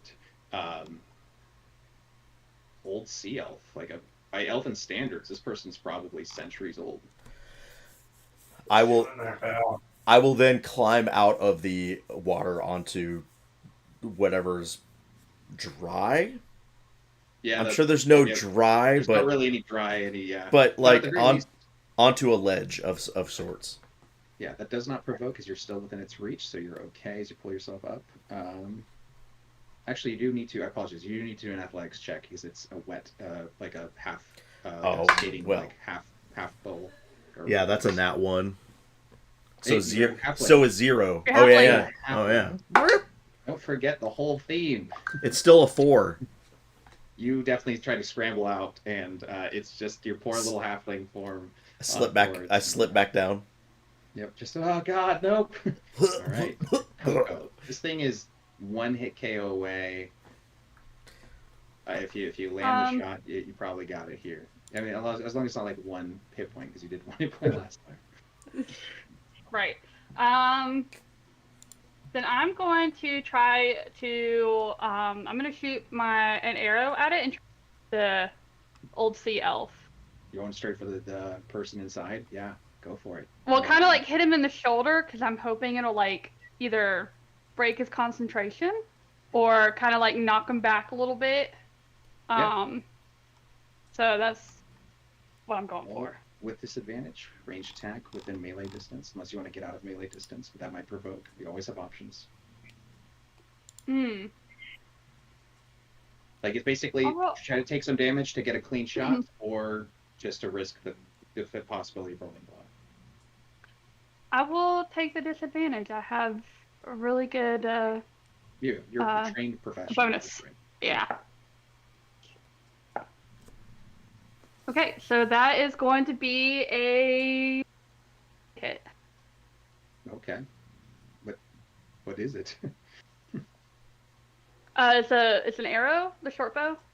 Yeah, what was the total? Sorry, I didn't hear it. 16. 16. That is a hit. That is just Awesome. on it, or just a little above. Okay, so that is 1d6 plus 5. That is max damage, so that's going to be 11 damage. You hit him in the shoulder, and then just like that, just as you imagine, he slumps and the water falls with him into the sewage, and he is starting to drift with the heavy flow. Not too heavy, but the runoff as described. He seems unconscious or dead, or maybe he was always one or the other two things. But your arrow pierces through the water, hits him, and we'll go to the rest of your turn, Coco. You have a bonus action and movement. I would like to run after him and grab a hold of him so he doesn't drift away. And am I able to, or is that's my bonus action, is just movement and try to grab on? Yeah, I think at the very least, I'll say you could probably just use your bonus action to try and just reach for him. Okay. So give me an athletics or acrobatics check, your choice. We're considering either your strength or your balance to walk on a wet causeway and reach over into the running water here to grab him. Okay. That's gonna be a 19. Jeez. Okay. You managed to catch a hold of his clothing. It is like very strange clothing. It's like clothing from another. Like imagine coming across someone wandering the sewers with like Roman, like senator's robes, but not new, like from actual like Rome. And at that point, we'll say the encounter is over as Coco, you successfully stopped him from like drifting away.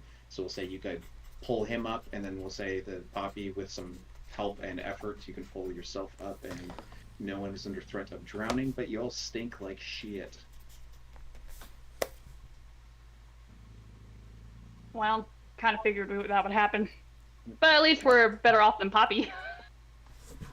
I think I drank some of it. All right. So you either have a dead or dying person on your hands.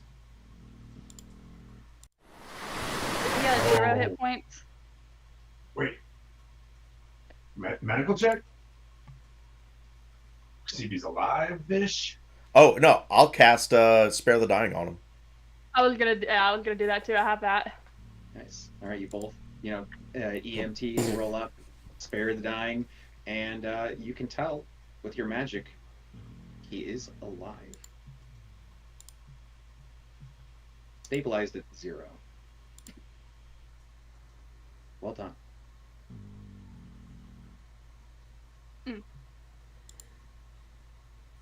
I'm gonna give him my potion to wake him up. What? Don't do that. I can just pump a little healing word into him. Okay.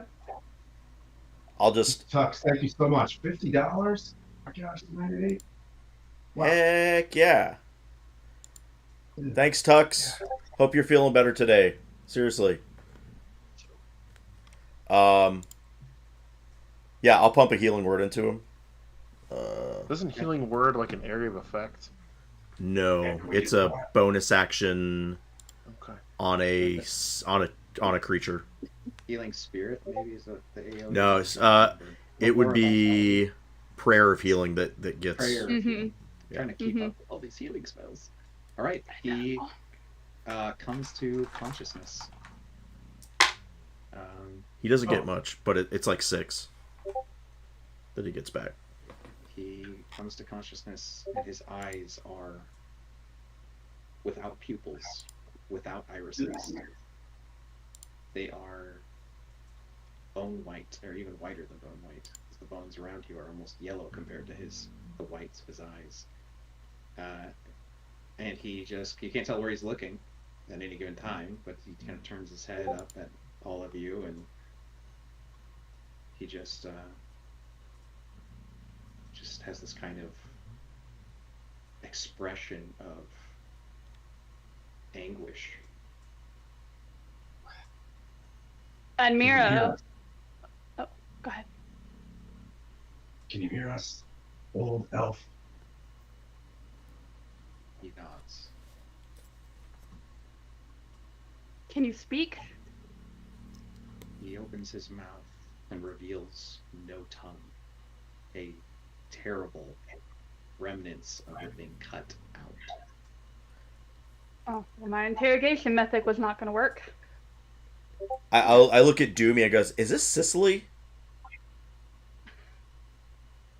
So Doom starts to sign at him. Sign.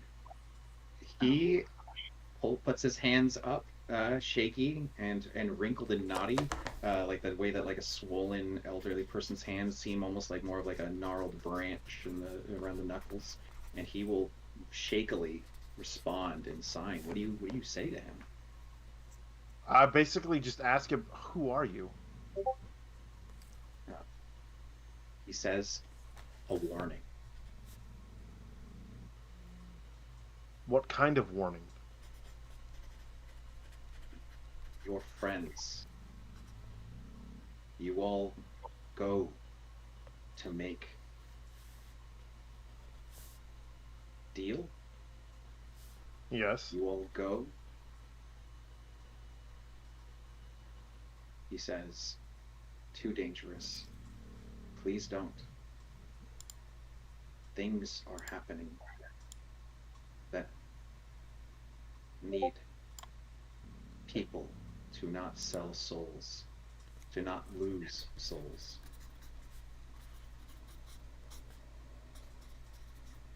All right, guys. He says it's easy breezy, lemon squeezy the rest of the way. Come on, let's go.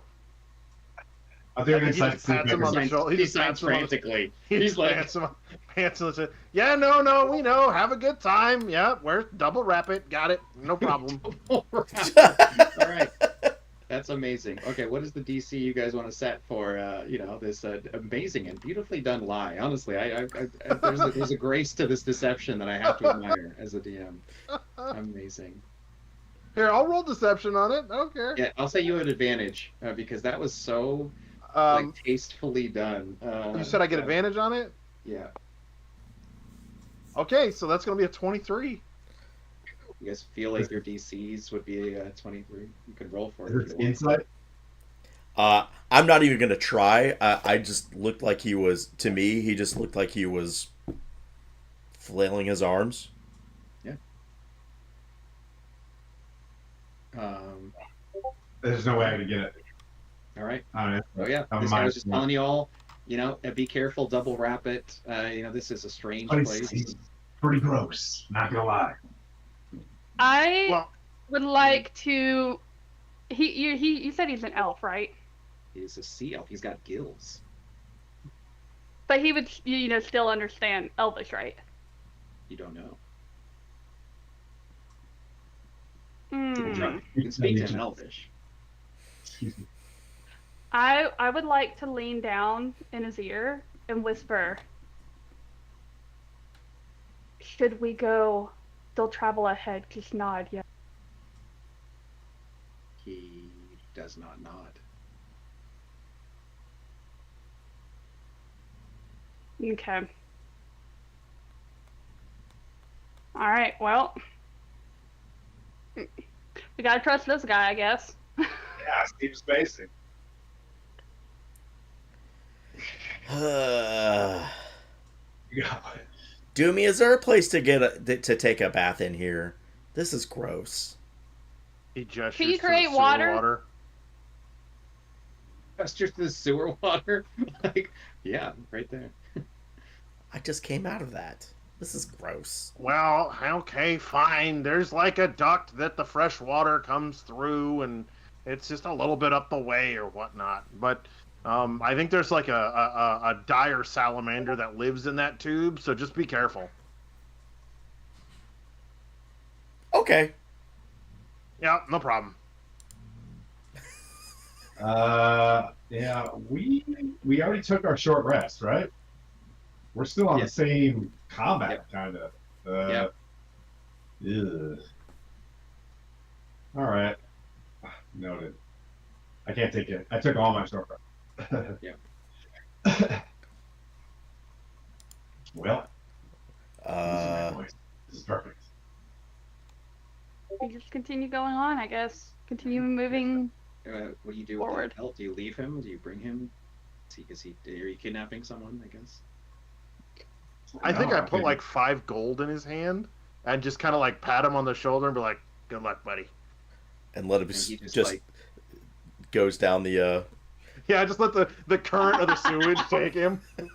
Bye. and he just holds his arm out and just All sewers lead to the ocean. Or isn't that what they say in Nemo? Yes, that's right. unless you hit a grate and then you die. But he's a sea elf. He's fine. Well, he'll probably starve to death, I guess, with gills. Well, that's I guess supposed you could isn't that eat supposed to have a lot of the- nutrients in it? Yeah. Or, You could eat the sewage, I guess, for as long as that'd be a layer of hell. You're pinned against a grate underwater and just eating sewage to survive, so you could breathe underwater. Well, what Yep, hell was just- worse? Being a water weird guardian or stuck against a grate? We'll go find him. We'll go find him after this. We'll find him later. All right, Yeah. you guys, go ahead through the tunnels to scene change and go to what looks like a chamber that is a door that Doom Bolt recognizes as the entrance to the flesh hole. Watch out, guys. It's slippery in here. Oh, gross. Oh, not again. Slippery how? They just mop the floor, or You know, you never know, really. It's best not to ask these questions. Yeah. okay. Yeah. All right, so can you tell us the etiquette or the mannerisms of this place? Do you not, look anybody in the eye, or what's like the Well, language? okay. So, I mean, they have some kind of interesting rules, right? Okay. If anybody offers you a flower, don't take it. Okay. All right. And next, most importantly, it's kind of like Fight Club, right? Where if this is your first night, you have to fight. Only replace fight with a different F word. So you know. Feast. Frolic. Oh, it's a ditty pad. Yeah. Oh man. Baby oil's on the left. You're good. Oh, But you got coconut oil, right? Well, yeah, because I'm allergic to baby oil. Well, coconut oil smells a lot better. I got it. I'm trying to change the subject. Well, I'll go knock on the door. Like, Yeah. Wait. Is there a password to get in here? Mm-hmm. Sheboygan.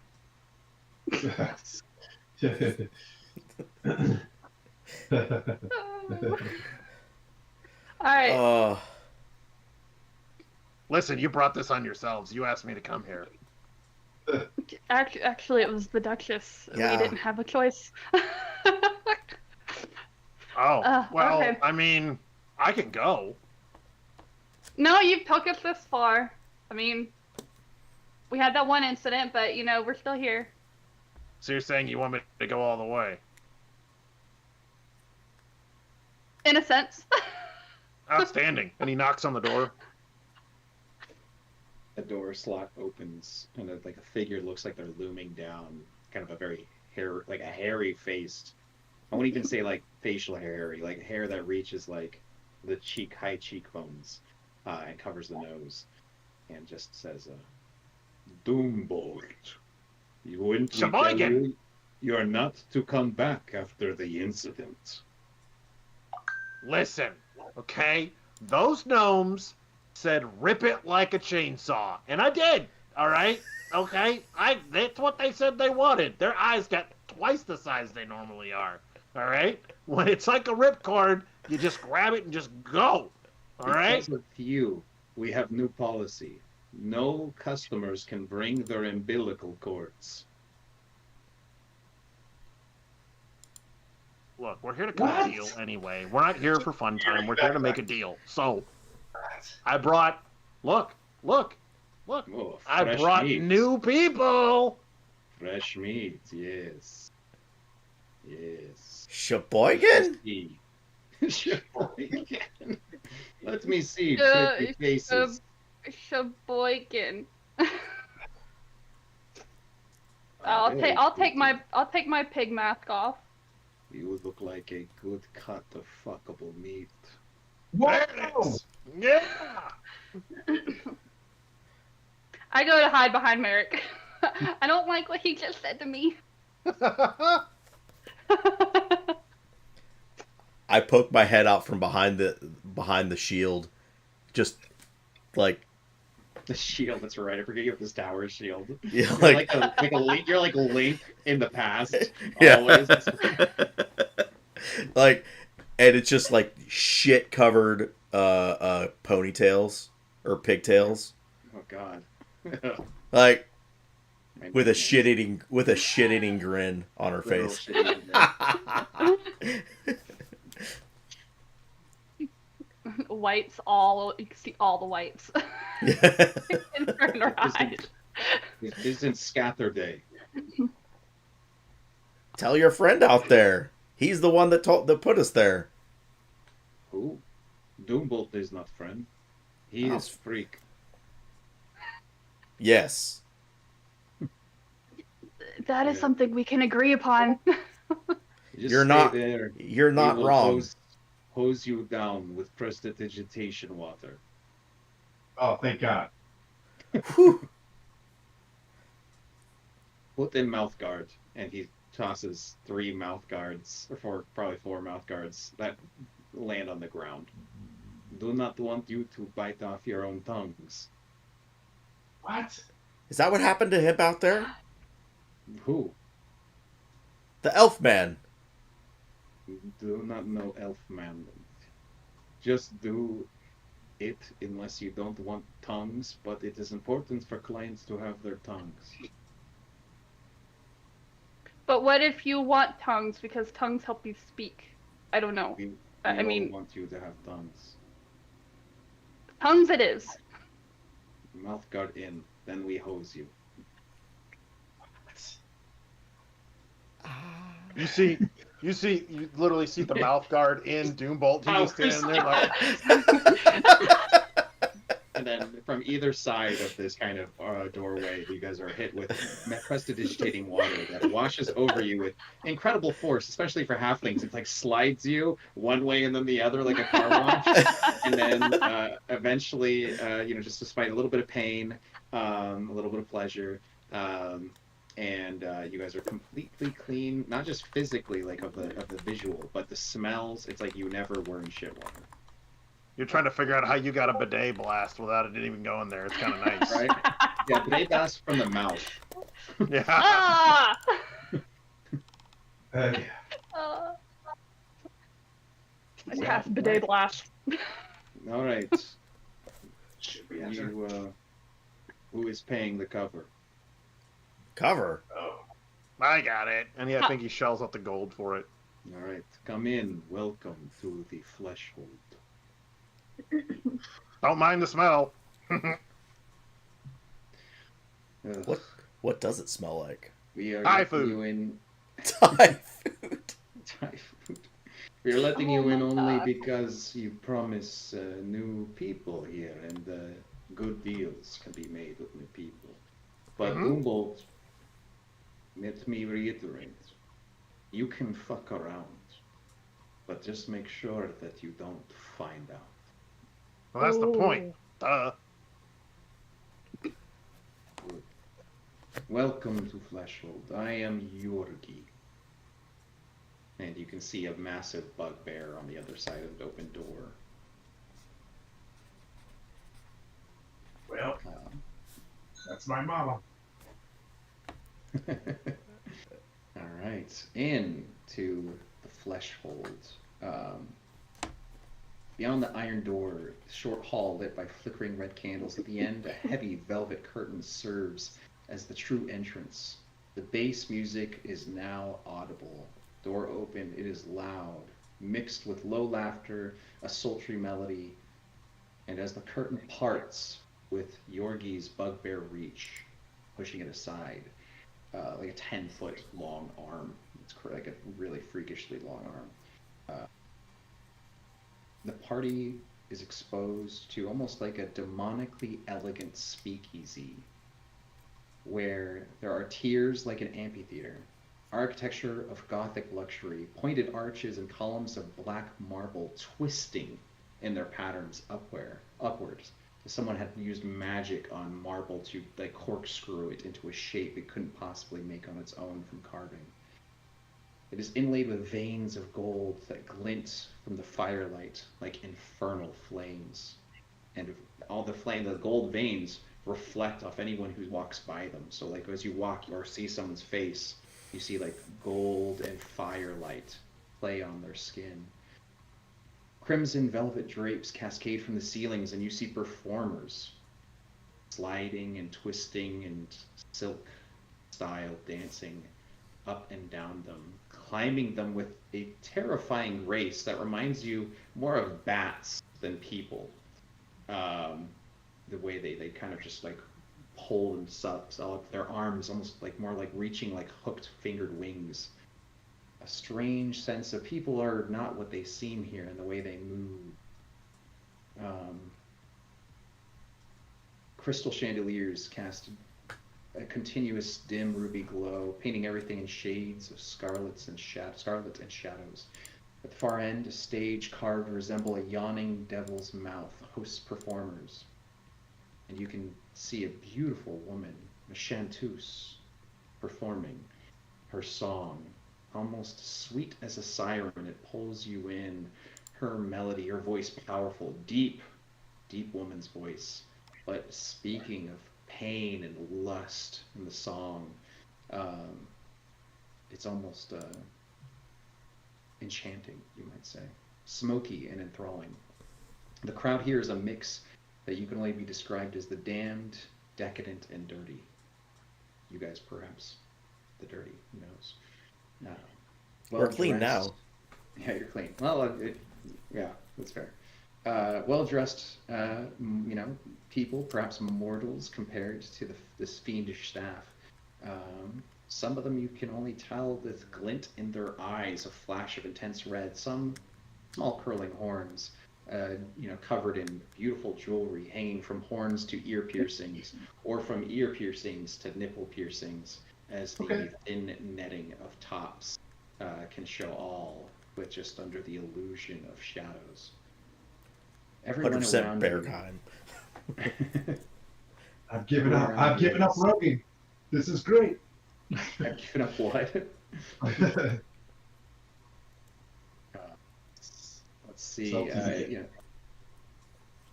Everyone around you is gliding from place to place, barely lingering. It almost seems like the way that sharks swim through water, never stopping. Every now and then you can see a secluded booth, mingling of wealthy, trading whisper promises, deals being struck. The very air is tinged with spice and brimstone. It is an ambience designed, no doubt, to relax and lower your guard into temptation. It is a gentle and persistent thrill on your minds. The emotional aura here is predatory, but you want to almost be preyed on. You want to be wanted. Around you, you can see tall, imposing, statuesque figures of bouncers, but if they are what they seem to be, bugbears or other powerful figures, Goliaths and such, you almost won't believe it to be true as the eyes once again glint with that fierce red. There is an upper level, and looking down from that upper level is what looks to be the man himself. His appearance, disarmingly human. Handsome gentleman, slick black, jet black hair, a neatly trimmed beard, dressed in a tailored suit, silver chain hanging from his vest pockets. Elaborate rings adorn his fingers as they grip the edge of the stair railing. Something about him is unnervingly perfect. His movements are too fluid. His eyes do not seem to reflect anything around him. It's almost like a hole in space taking a shape that is most desirable to each of you in subtle ways. Is that Gavin Rossdale?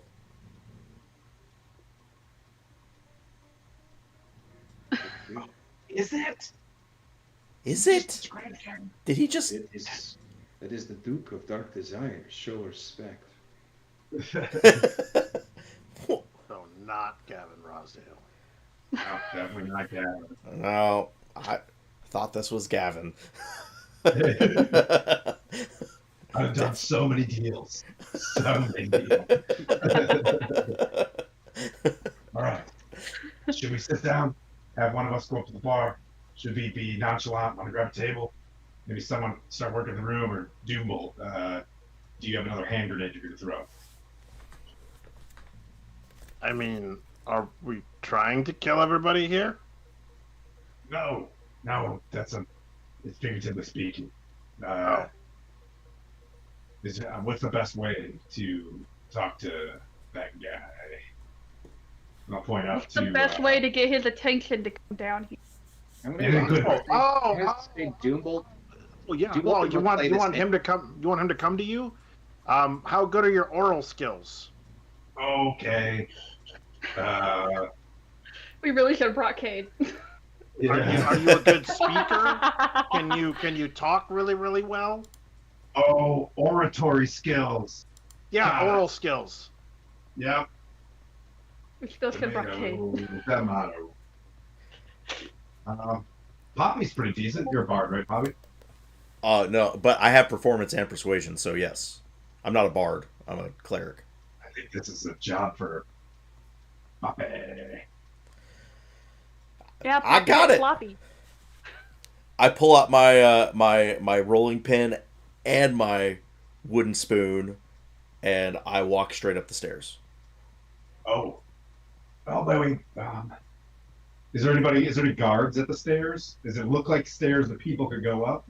There is one guard at the top of the stairs, kind of in the corner that is there, but where the... You got this, Poppy. and I'll walk up 10 feet behind. All right. Hide action. Hide action, yeah. Do a stealth roll. And a Poppy, the figure, the looming figure of a guard, intercepts you. I- And with I'm a no hand, threat. I hear the Duke of Dark Desires likes the wooden spoon. He kind of looks over too, This is your dark desire, isn't it?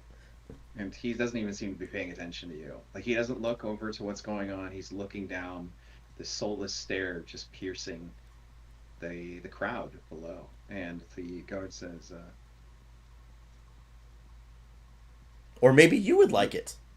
"Listen, little girl, go back down, have drinks. You are not worthy of his audience. You are fresh blood. Too fresh. I lean in. I don't know what that means. That is exactly what that means." I still don't know what that means. Skylar, persuade. Spoon, drink, and Hey, serve. Poppy, ask him if he wants the flaming spoon. Like, oh yeah. Gotcha. Would you like a flaming spoon? I could stick it up your ass. Okay, Your this is persuasion not check. working. Coconut oil? Just show up, coconut. Eight. He just out of panel. He just coconut oil. That's it. That's an 18. He says,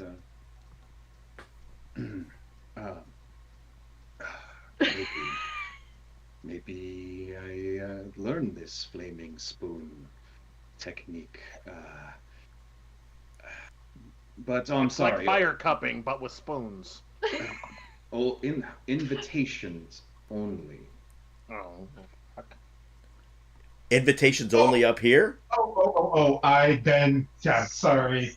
I walked straight up like, Oh, where the fuck were you from? No, I'll just turn around and just yell. He says we need an invitation. I'm going to hand it to Poppy, and I'm just going to look at Poppy for a second. I'll be like, sister, Yes. don't be weird. Ask about the Duchess. I thought this place was weird. Okay. And I'll like, how's this for persuasion? And I hand him the note. The guard sees it, nods, and says, "Why did you not start with this? Why did you offer to spoon my ass with fire?" I thought that's what you wanted. I do want that. Does come across a little bit nasty. I did not know I wanted it until you put it in my brain. You are very powerful, but let us meet later. And I hand him a bun and walk in. This is stale.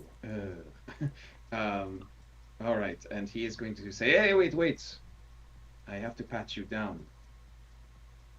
Oh. Make sure Okay. you don't have anything that can hurt." Is this the music that's in this? Yes. Do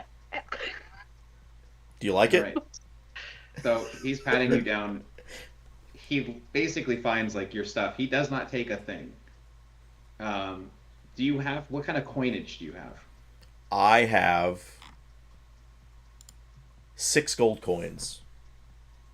Okay. He doesn't touch that, but he does. He makes a point. You see to check your coin purse. And he looks and he kind of lets you pass, and then he goes to Merrick, and next in line. He checks your stuff. What do you have? 140 in there. Gold? Oh, plus all of the stuff we had from today, which. Yeah. 120. 120 gold. He kind of looks over your stuff and doesn't bother touching it at all. Who's next? Is it Doombolt or is it Fleetfoot? I'll go Show him the next. skull. Can I show him the skull? Oh, what skull is it? 25 gold piece skull. Oh, like the gilded skull? Yeah. Yeah, he doesn't worry about that. But he thinks it's fucking cool. Like he's like, damn, no one's brought me a golden skull. Like the guard is looking at all this. Um, and Coco, what do you got on you? I have 10 gold. And that's it. Yep. Okay. He kind of looks over your stuff, weapons, whatever. He doesn't care. Do you have any special arrows or magic of any kind on those arrows? Nope, just normal arrows. No one else. Okay, he lets you pass. Doombolt, what do you got? He holds up the acid and the cocoa butter. He checks the rest of you. Do you have an arcane focus? I don't. Okay. He has like when you actually see like under his armor and all that stuff or whatnot, he's got like languages written across like his upper torso and shit. weird symbology and shit like that. Symbolism. The word you're looking for is symbolism. Hold on. Thank you, Brett. Holy shit. Damn, he got us. Oh my all the way up. gosh. Nice. Oh, Brett! hey, Brett we is gotta do awesome. something. Yeah. You're the man. Can Brett be in the bar? We look over and see the mustache, like off to the Hell I mean, yes. like, Yeah. Uh-huh. Brett is seducing a succubus. Just Yeah. let Brett know that he's in the middle of a sex dungeon. As Oh, he he's, would be you know- so happy. It's more of a sexy club than dungeon at this phase. Are we There's underground? There's other doors that we could of course go through, but we'll see. Therefore, the flaming spoons get to go. I do have a sprig of mistletoe as a druidic focus. Oh yeah, he takes that. He looks at that like it's a nightmare. Like he just kind of shakily holds that like he's holding a proximity fuse, explosive or a grenade that's already had the pin pulled out. I mean, I do. Yeah, I have a holy symbol. Oh, he'll definitely take that. Yeah, There's Brett. Will I get that back? he nods. Okay, you can have it. Hold on. What would the I holy put the Brett symbol? mini on the table. There he is. There he is. Thank you, Brett. All right. Brett. Okay, and then at this point, turning to face you all, finally, as you kind of are gifted the permission approach, is he arms open with a hospitable sweep as he kind of gestures, his voice silken, purring cadence that commands attention, speaks with gentle confidence. Ah, the Duchess's brave little lambs, I presume. Yes? We were halflings last I checked. No, not half. Not half by far. You are fully something else, I think. A gift, a snack. In any case, welcome to my humble establishment. Follow me to this alcove. It provides a semi-private view of all below. I like to keep an eye on things. I like to hear things. But I have quite an interest in the Duchess, and here she sends you on her behalf.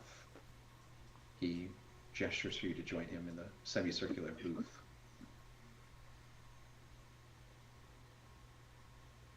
Okay. I'll I will follow in immediately tow. crawl in.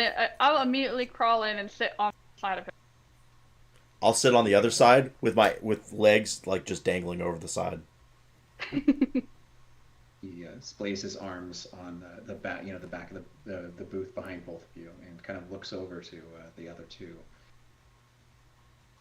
You all have an uncanny resemblance. Interesting genotypes and phenotypes. It's not I don't know Oh, what any no. of that means. Means we're all related. Yeah, that's my sister and that's my brother and in no relation whatsoever. Wrong. Familiar peripherally with Doombolt as a returning guest who's had some issues with bringing the correct organs for tribute. Wrecked him. I'm- Damn near killed him. I'm scared. I'll sit down across from him and just try to set a serious tone versus, for a second, not to like steal the, but Your Grace. No need, no need. I am not one of those street-walking martyrs trying to win the crowd. I know what I am. And yes, people do call me the Duke of Dark Desires and such things. And he smiles, revealing sharp teeth. Like, not like shark, but like more like vampire kind of esque teeth. Yes. Will you allow us to call you your dark desirableness? If you wish it, little one. If you wish it. You can call me what you think elicits your endearing desire to make a deal. Titles are for friends that want something without giving something. We can speak candidly. I know that we've only just been acquainted. And he snaps a finger, and a very fiendish-looking woman arrives with drinks, a tray of them, almost like in Russian-style chai glassware. And she offers to each of you, and he will take one, a liquid that smolders faintly. Perhaps we start with a toast and enjoy some of my Styx sangria. Stygian specialties. Ooh. I don't know what that means. I will drink it. You just take it to the head? I am going to produce a fresh batch of buns. How? Don't worry about it. The logistics are No. We are worrying about this. Yeah, we're worried. How are you performing this, making buns right now? Just going inside of my bag, you just see me dive into my bag and feverishly whip up buns and fresh hot buns on the table. Like, I think these will go great with your drink. You offer me food. I offer everyone food. That's what I do. But you're offering me your food.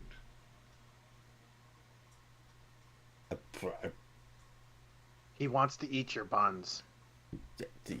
Have my buns of peace. Not the ones he's talking about. You will have my drink, my libations of liberation. I guarantee you these will go great together. I think we Yeah. all Yeah, the bread doesn't soak up the roofie. Sorry. Yes, it is true that drinks can affect mortals differently. I do sometimes forget.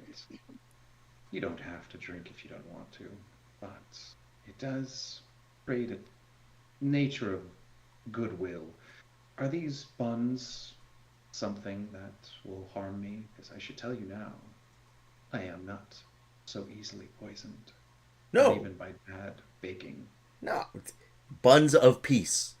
Did you not hear me? Buns of peace.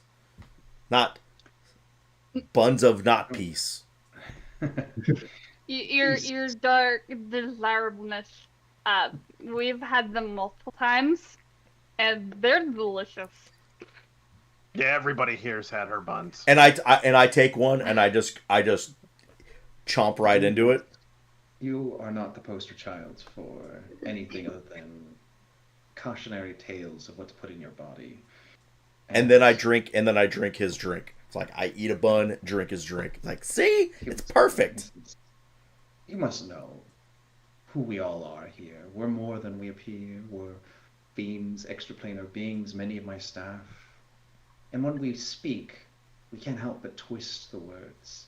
So when you say buns of peace, my mind thinks, how do you spell peace when you offer it?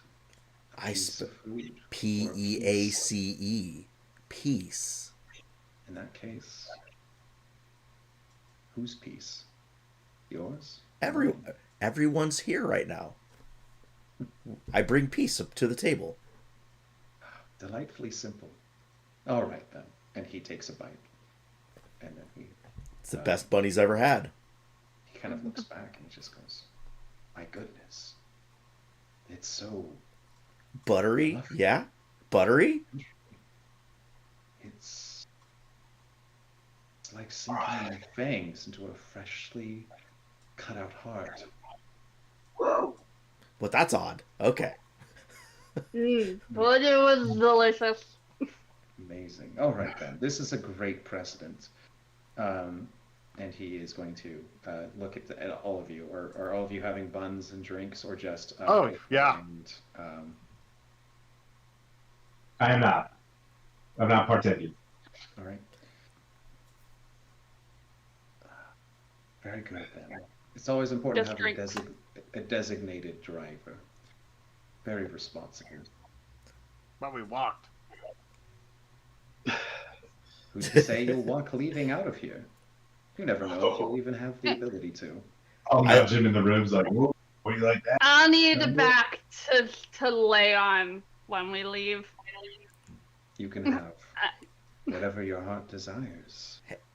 I kind of lean out, like, hey, Dookie, what do you know about black blood? And then at that point, it gets a little weird. Like the vibes. Now it gets weird. The vibes change from there. I should say it gets weird compared to like even what it was. Everyone kind of stopped, like even like a nearby waitress stops moving, her hand kind of like stops abruptly that one of the glasses falls off the tray. His eyes kind of flick to her, to the rest of the club. But the music continues on, but there's just a lack of playfulness in his face. He says, "I know a lot about black blood. Is this what you've come to ask?" Jesus. Partially. I look at Merrick. I'm like, yeah. I What mean, information do you seek? Sure, if this should be spoken of. Just a phrase that he just spoke. Had somebody tremble. Sorry, I'm losing my voice. I'll go back to this voice. I'm sorry, I didn't hear what you said. I apologize. No, just the phrase that Poppy just spoke caused a tremor in one of your servers. Maybe we should speak in private. This is private enough. Okie dokie. He kind of looks at her with like a dismissal look and says, "Get cleaned up, darling." And she leaves. And he says, "It's very uncouth to speak of such a thing. And I know that it's not your fault. You're not from here. You're surface walkers, with the exception of Doombolt, who is a esteemed customer, but no offense to you, Doombolt. You're worn your welcome one too many times. So think of this as your last chance, a good night, or a goodbye." Fine. Thank you, Doombolt. So, let us talk. You want information? I have my own request. As he looks at the opened missive from the Duchess.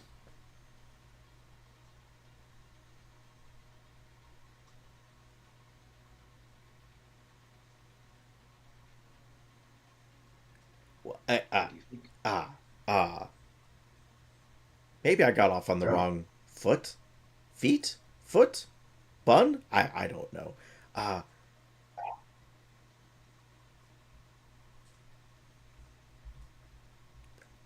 Lady Zalruska, she's.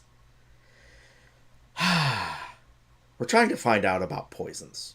Something's happening up top, and we just whether I don't know what black blood is. There's something going on. There's a puffer fish type poison that I think is being used. it's something's happening to the government and the people. We're trying to find out who, if you know anything about these types of poisons. I see. He reclines lazily, his tail flicks idly, and you can see it's coiled around his waist like a belt from behind. And it seems to have a blade just neatly, like, clasped to it. He says, I knew no think of poisons. Wise of Lady Zelbruska to send people such as yourselves here to seek out the problems of the city. Impossible poisons, am I right? And these beloved officials, suddenly turning up different. I think we can all probably suspect the possibility that they are dead. And I mean perhaps permanently dead from black blood. All of them? You don't want a soul coming back when you want to take over someone's life. So this black blood would banish you straight to wherever some folks around here are from. You're very, very keen. Yes. Essentially, it ruins the soul's ability to be weighed to the right afterlife. They say it goes to the nine hells. Unfortunately, no. You see, I am against black blood. I hate it as pure existence because I like having a soul. Well, in my possession, many souls. Black blood ruins that. I think perhaps to more of an abyssal degree than an infernal degree. I can't make deals with people who don't have souls. I like making deals for souls. More or less like an Iker. It is An Icor. I don't know how to pronounce it. I just read What? it. Do you, who would use such a thing as black blood? That I think that's more what we're trying to figure out. Either black blood or a poison that makes it look like somebody has died but doesn't actually kill them. I'm familiar with such things, though they aren't common. In fact, black blood is very rare. This even mention of this pufferfish poison, that's even more rare, despite us living on a coastal town. That's from,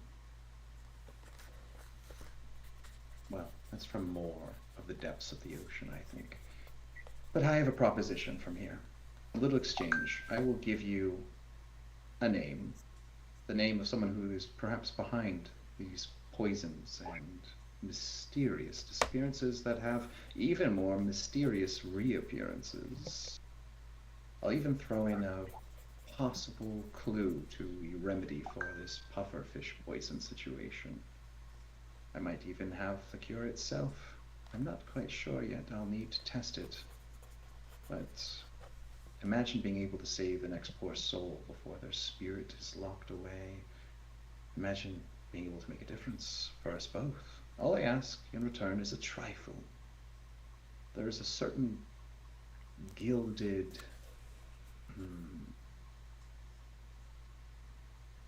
scroll, letter, a page kept in the Duchess's private collection somewhere. It's an old piece of parchment, illuminated with old gold leaf. A type of gold that is remarkably different as it is produced from the bottom of the ocean. Under a completely different nature to its pressure and its production. If you can bring me that page, we can help each other. As I understand, you have her trust. while I understand what I'm asking seems disrespectful, it's ultimately a minor errand. You don't have to ask me what it is or why I want it. That's not part of the deal. Consider this a test of trust where you get what you want, and I will get what I want, and if you succeed, you will have me as an ally of convenience. And believe me, darlings, better the devil you know than the devil you don't. He smiles at having said his name.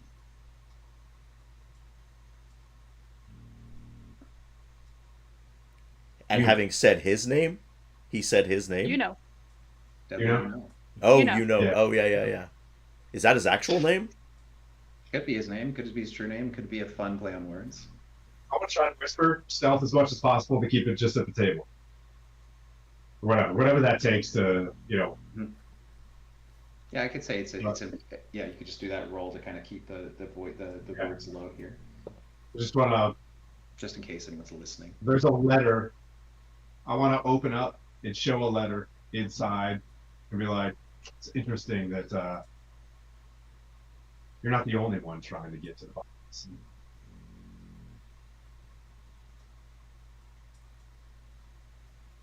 What do you mean? There's a lot of that around here now. It's interesting. These are interesting times.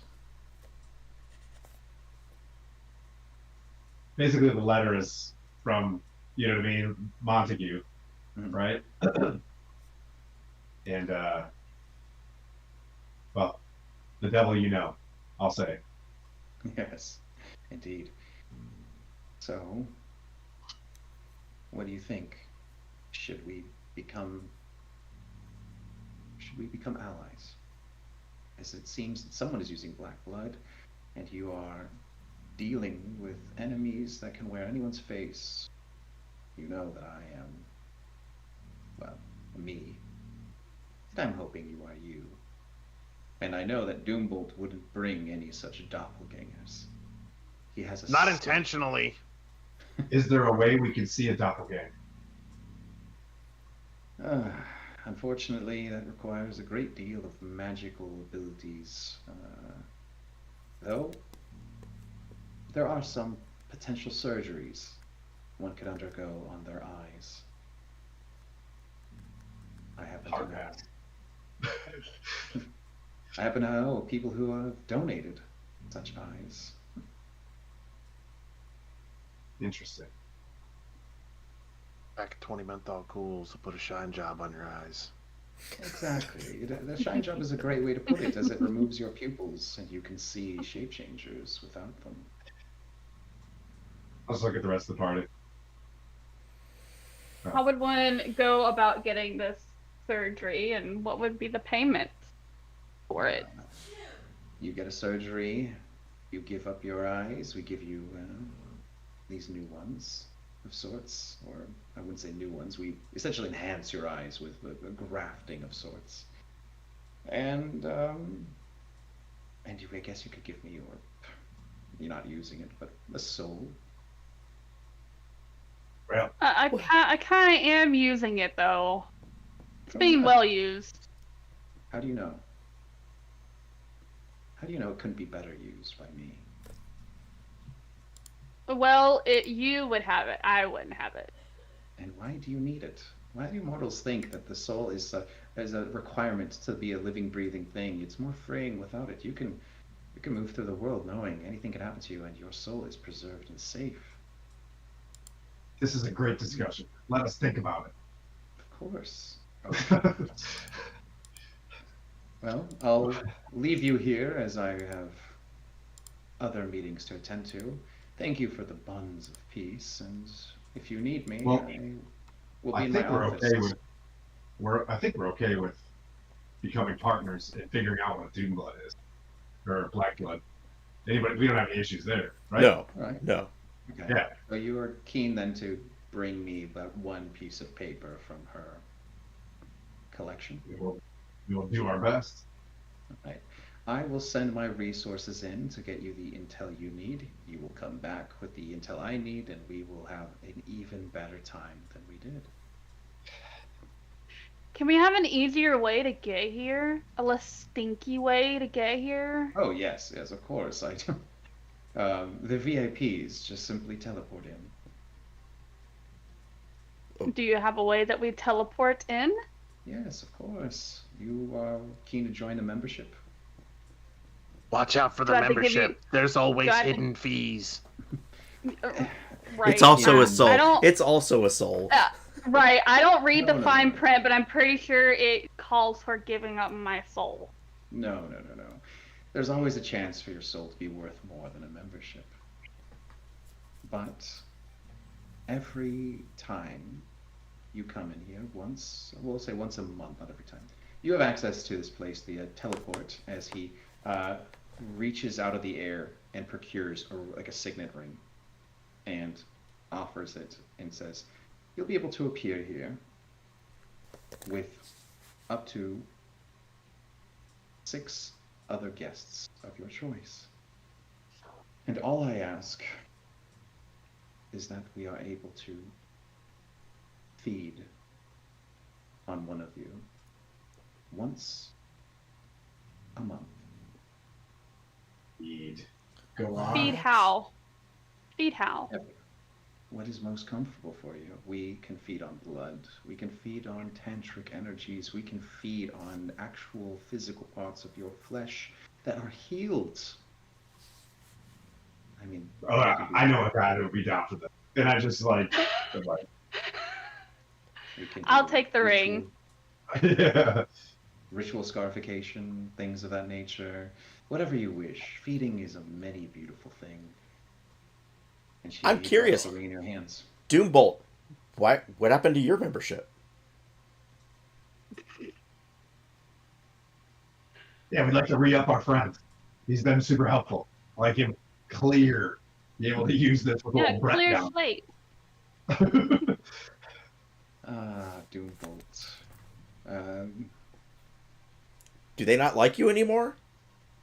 Well, you see, what had happened was, like, you know how you like, you know how he's all like, we are all animals, my darling, and shit like that and whatnot. Well, unfortunately, I, pledged my soul to the, ancient elder gods, and they gave me cool tentacle powers, not horny demon powers. And so that was not necessarily, I kind of reneged on a membership deal. He was like, hey, give me your soul. I'm like, yeah, sure.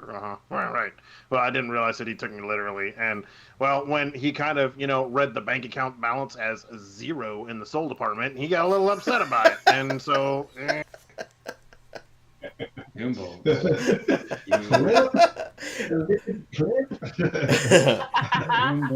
You ever heard of like bouncing a check? Well, I kind of like bounced the soul. Like it was just kind of one of those like. Meh. That's a good one. So we took what was left of his sanity. Oh, so that's where it went. Okay. That's always been a question I've wondered, but I It's haven't all asked. making sense now. All right. Yeah. One little nuanced detail. We are not horny demons. We are devils. And if you call us demons again, we will rip you apart. Dang. Yeah. Well, you said that about the last guy, and he kind of, but we're not going there. Anyway, The last guy is no longer with us. Oh well, I mean, he was probably doing him a favor.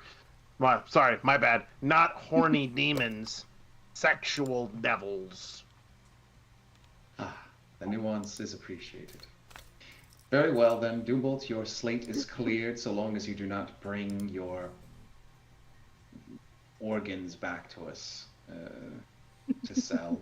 I'm tired of finding a jar in your hands of your old umbilical cord, your appendix, your spleen, suspiciously someone's kidney. What? Oh, yes. Yes, he is very giving, very generous. Apparently when you don't have a soul, you have so little to give. Doombolt has very little to give. But I take a lot. No one can boast that you are not that. No one can boast, competes with how much Doombolt can take. Punishment, like I've never seen. It's great for very special occasions. Very well. Doombolt's slate is cleared. You will have a membership. Once a month, you should make sure to bring on one of your visits someone that we can feed on. Whatever's most comfortable. It will be an experience they'll never forget. I hope it is one of you. This music is not Another question, your dark desirableness. We have, 2 siblings we couldn't have come with us. Your drink was delicious, and she's still sipping on it. and Admira is not much of a drinker. This is something she can get onto or get behind. But like I feel really bad that they couldn't taste this and they couldn't come. Can I take some back with me? Unfortunately not, my darling. What you consume here is to remain here, otherwise our very closely guarded secrets might be discovered and recreated. I'm very excited to see what you discover about yourself on the other side of this journey that you're taking. And who knows, whoever is dealing with these poisons, they will suffer at our joined hands. And he kind of cracks his fingers, and you can almost see the flickering of something there, like an after image, like his hands were broken in a strange, sickly way, in a brief blur of magic. Wait. I want to see. Wait. What?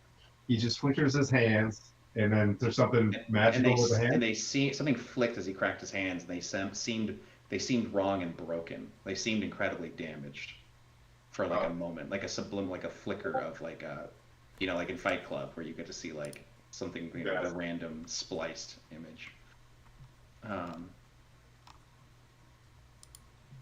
Well, I do adore all of you. Thank you for the bonds of peace. Thank you for the promise of better times, information, and an alliance.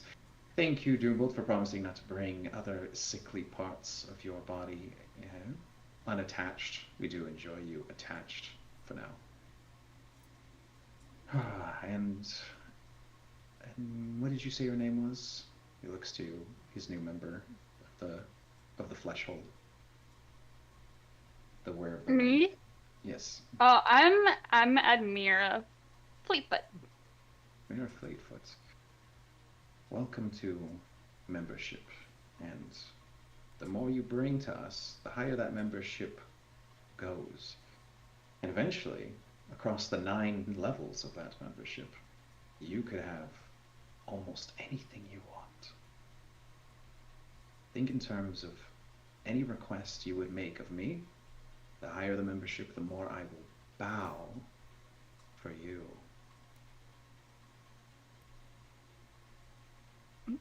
All right, your dark desirableness. It sounds like a nice challenge. It's very competitive.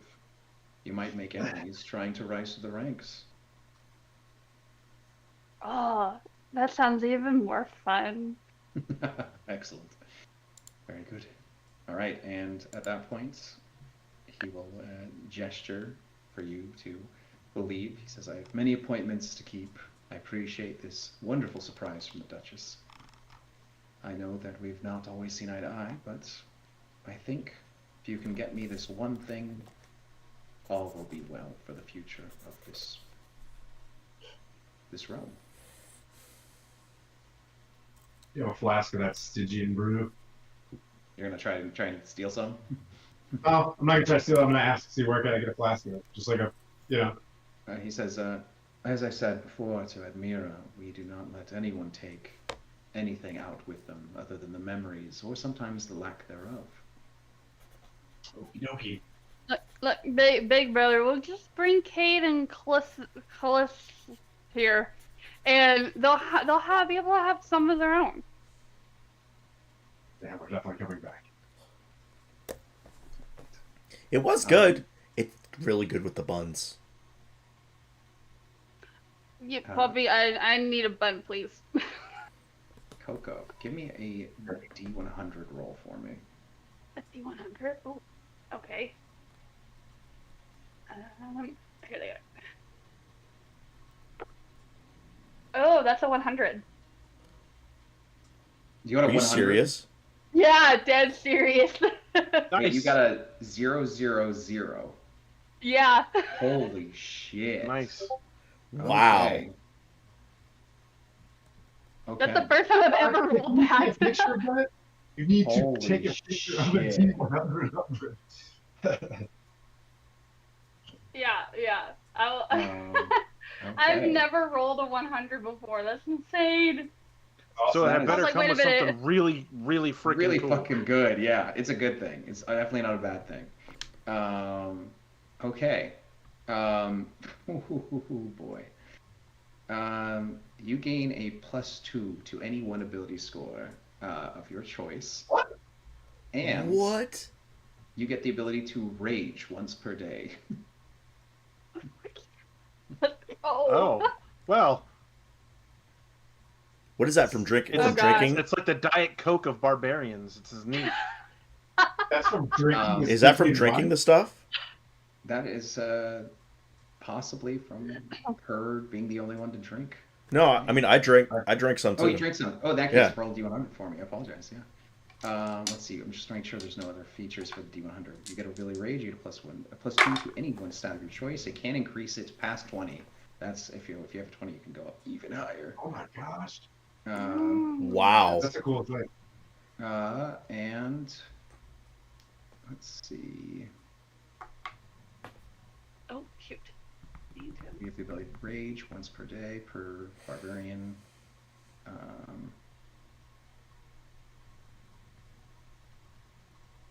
Yeah, the other ones are. So I rolled a 52. 52. 52. Oh, you got it. At least you got on the good side here. For this.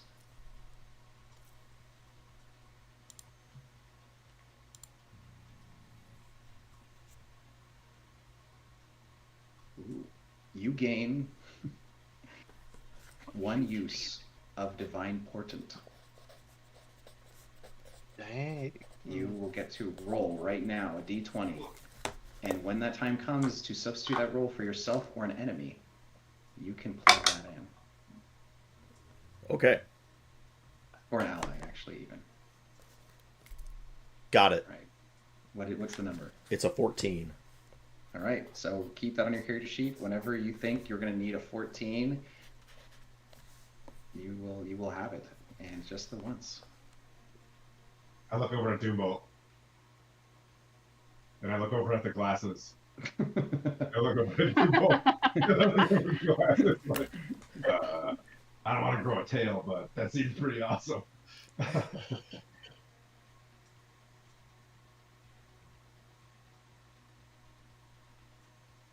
That's Do cool. you want to drink? I mean, it's There's Dungeons that. and Dragons. Well, like imagine like as you're walking out, there's a waitress with a tray. You could Yeah. slam it if you want. I'll take it to the head. God, Okay. just to give it a try. Give Good it a job, try. Coco. D100. Oh boy. I have the worst roll. I'm gonna catch AIDS. 59. 59. Okay.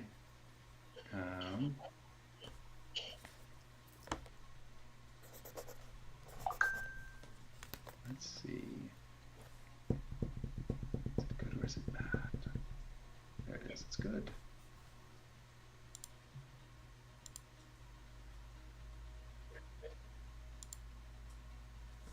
Good job, Coco. I was not expecting that. Oh my gosh, get to rage as a halfling. That's gonna be great. It's gonna be weird. What class are you? A ranger? A raging ranger. A raging A ranger. ranger. I guess if you ever need it, it's good.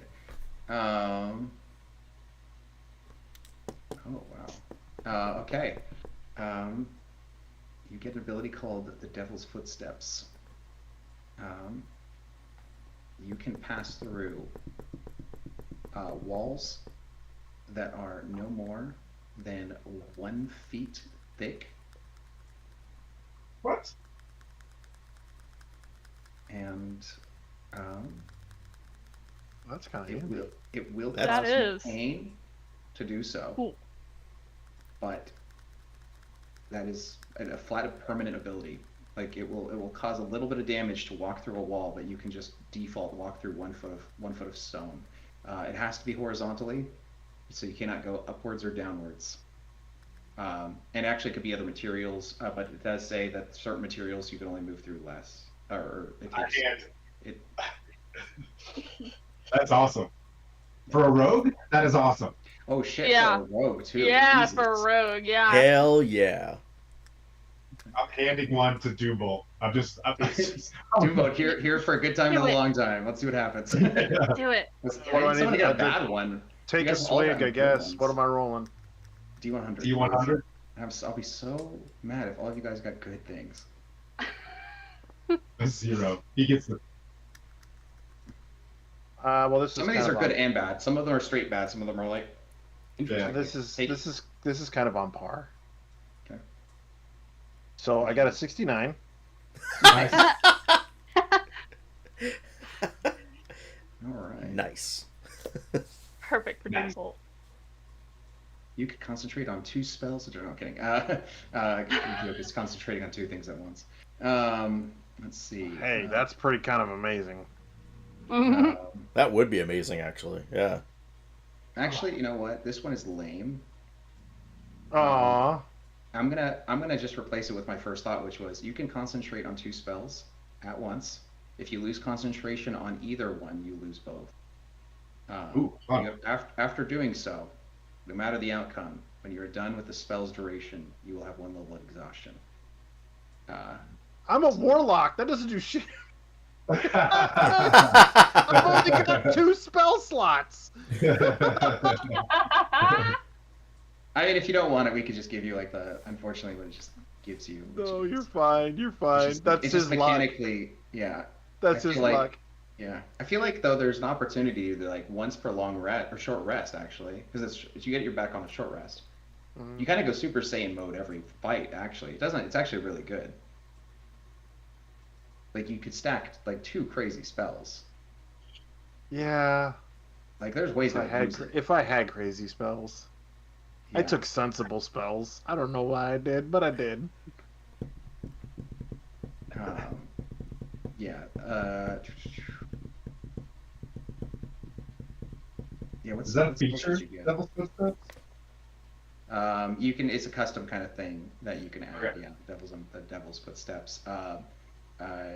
For Admira, yours is called Aspect of the Ninth. Oh. And then which one did you get, Poppy? It was the Divine Portent. Oh yes, it's called the Last Chance. That's a feat. No, it's just a random customized homebrew feature that you can Ah. add. But I'm giving it's the name Last Chance.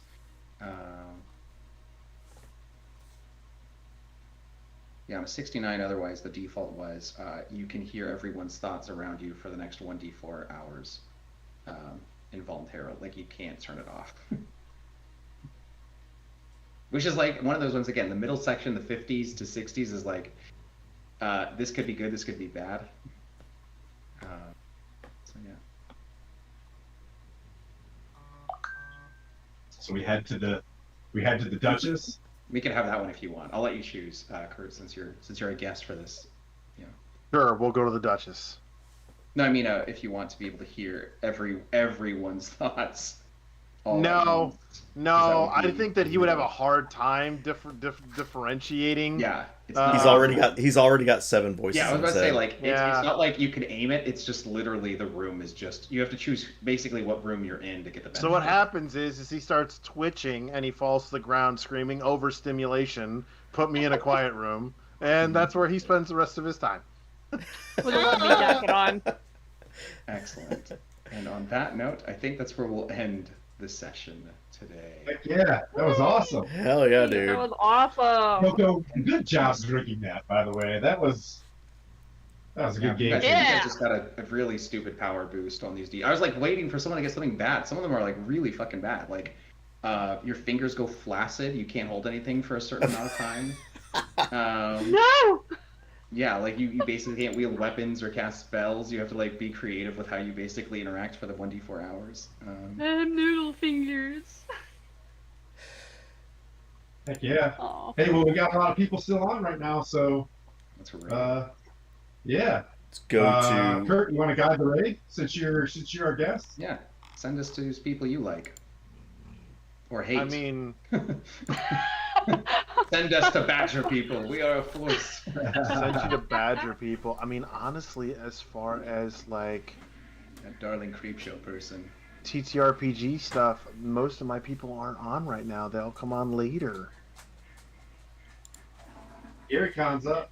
Yeah, Gary Con's up. Yeah, Gary Con Live is up. Appalachian Rose. That'll push him over 100. Yeah, let's push him over 100.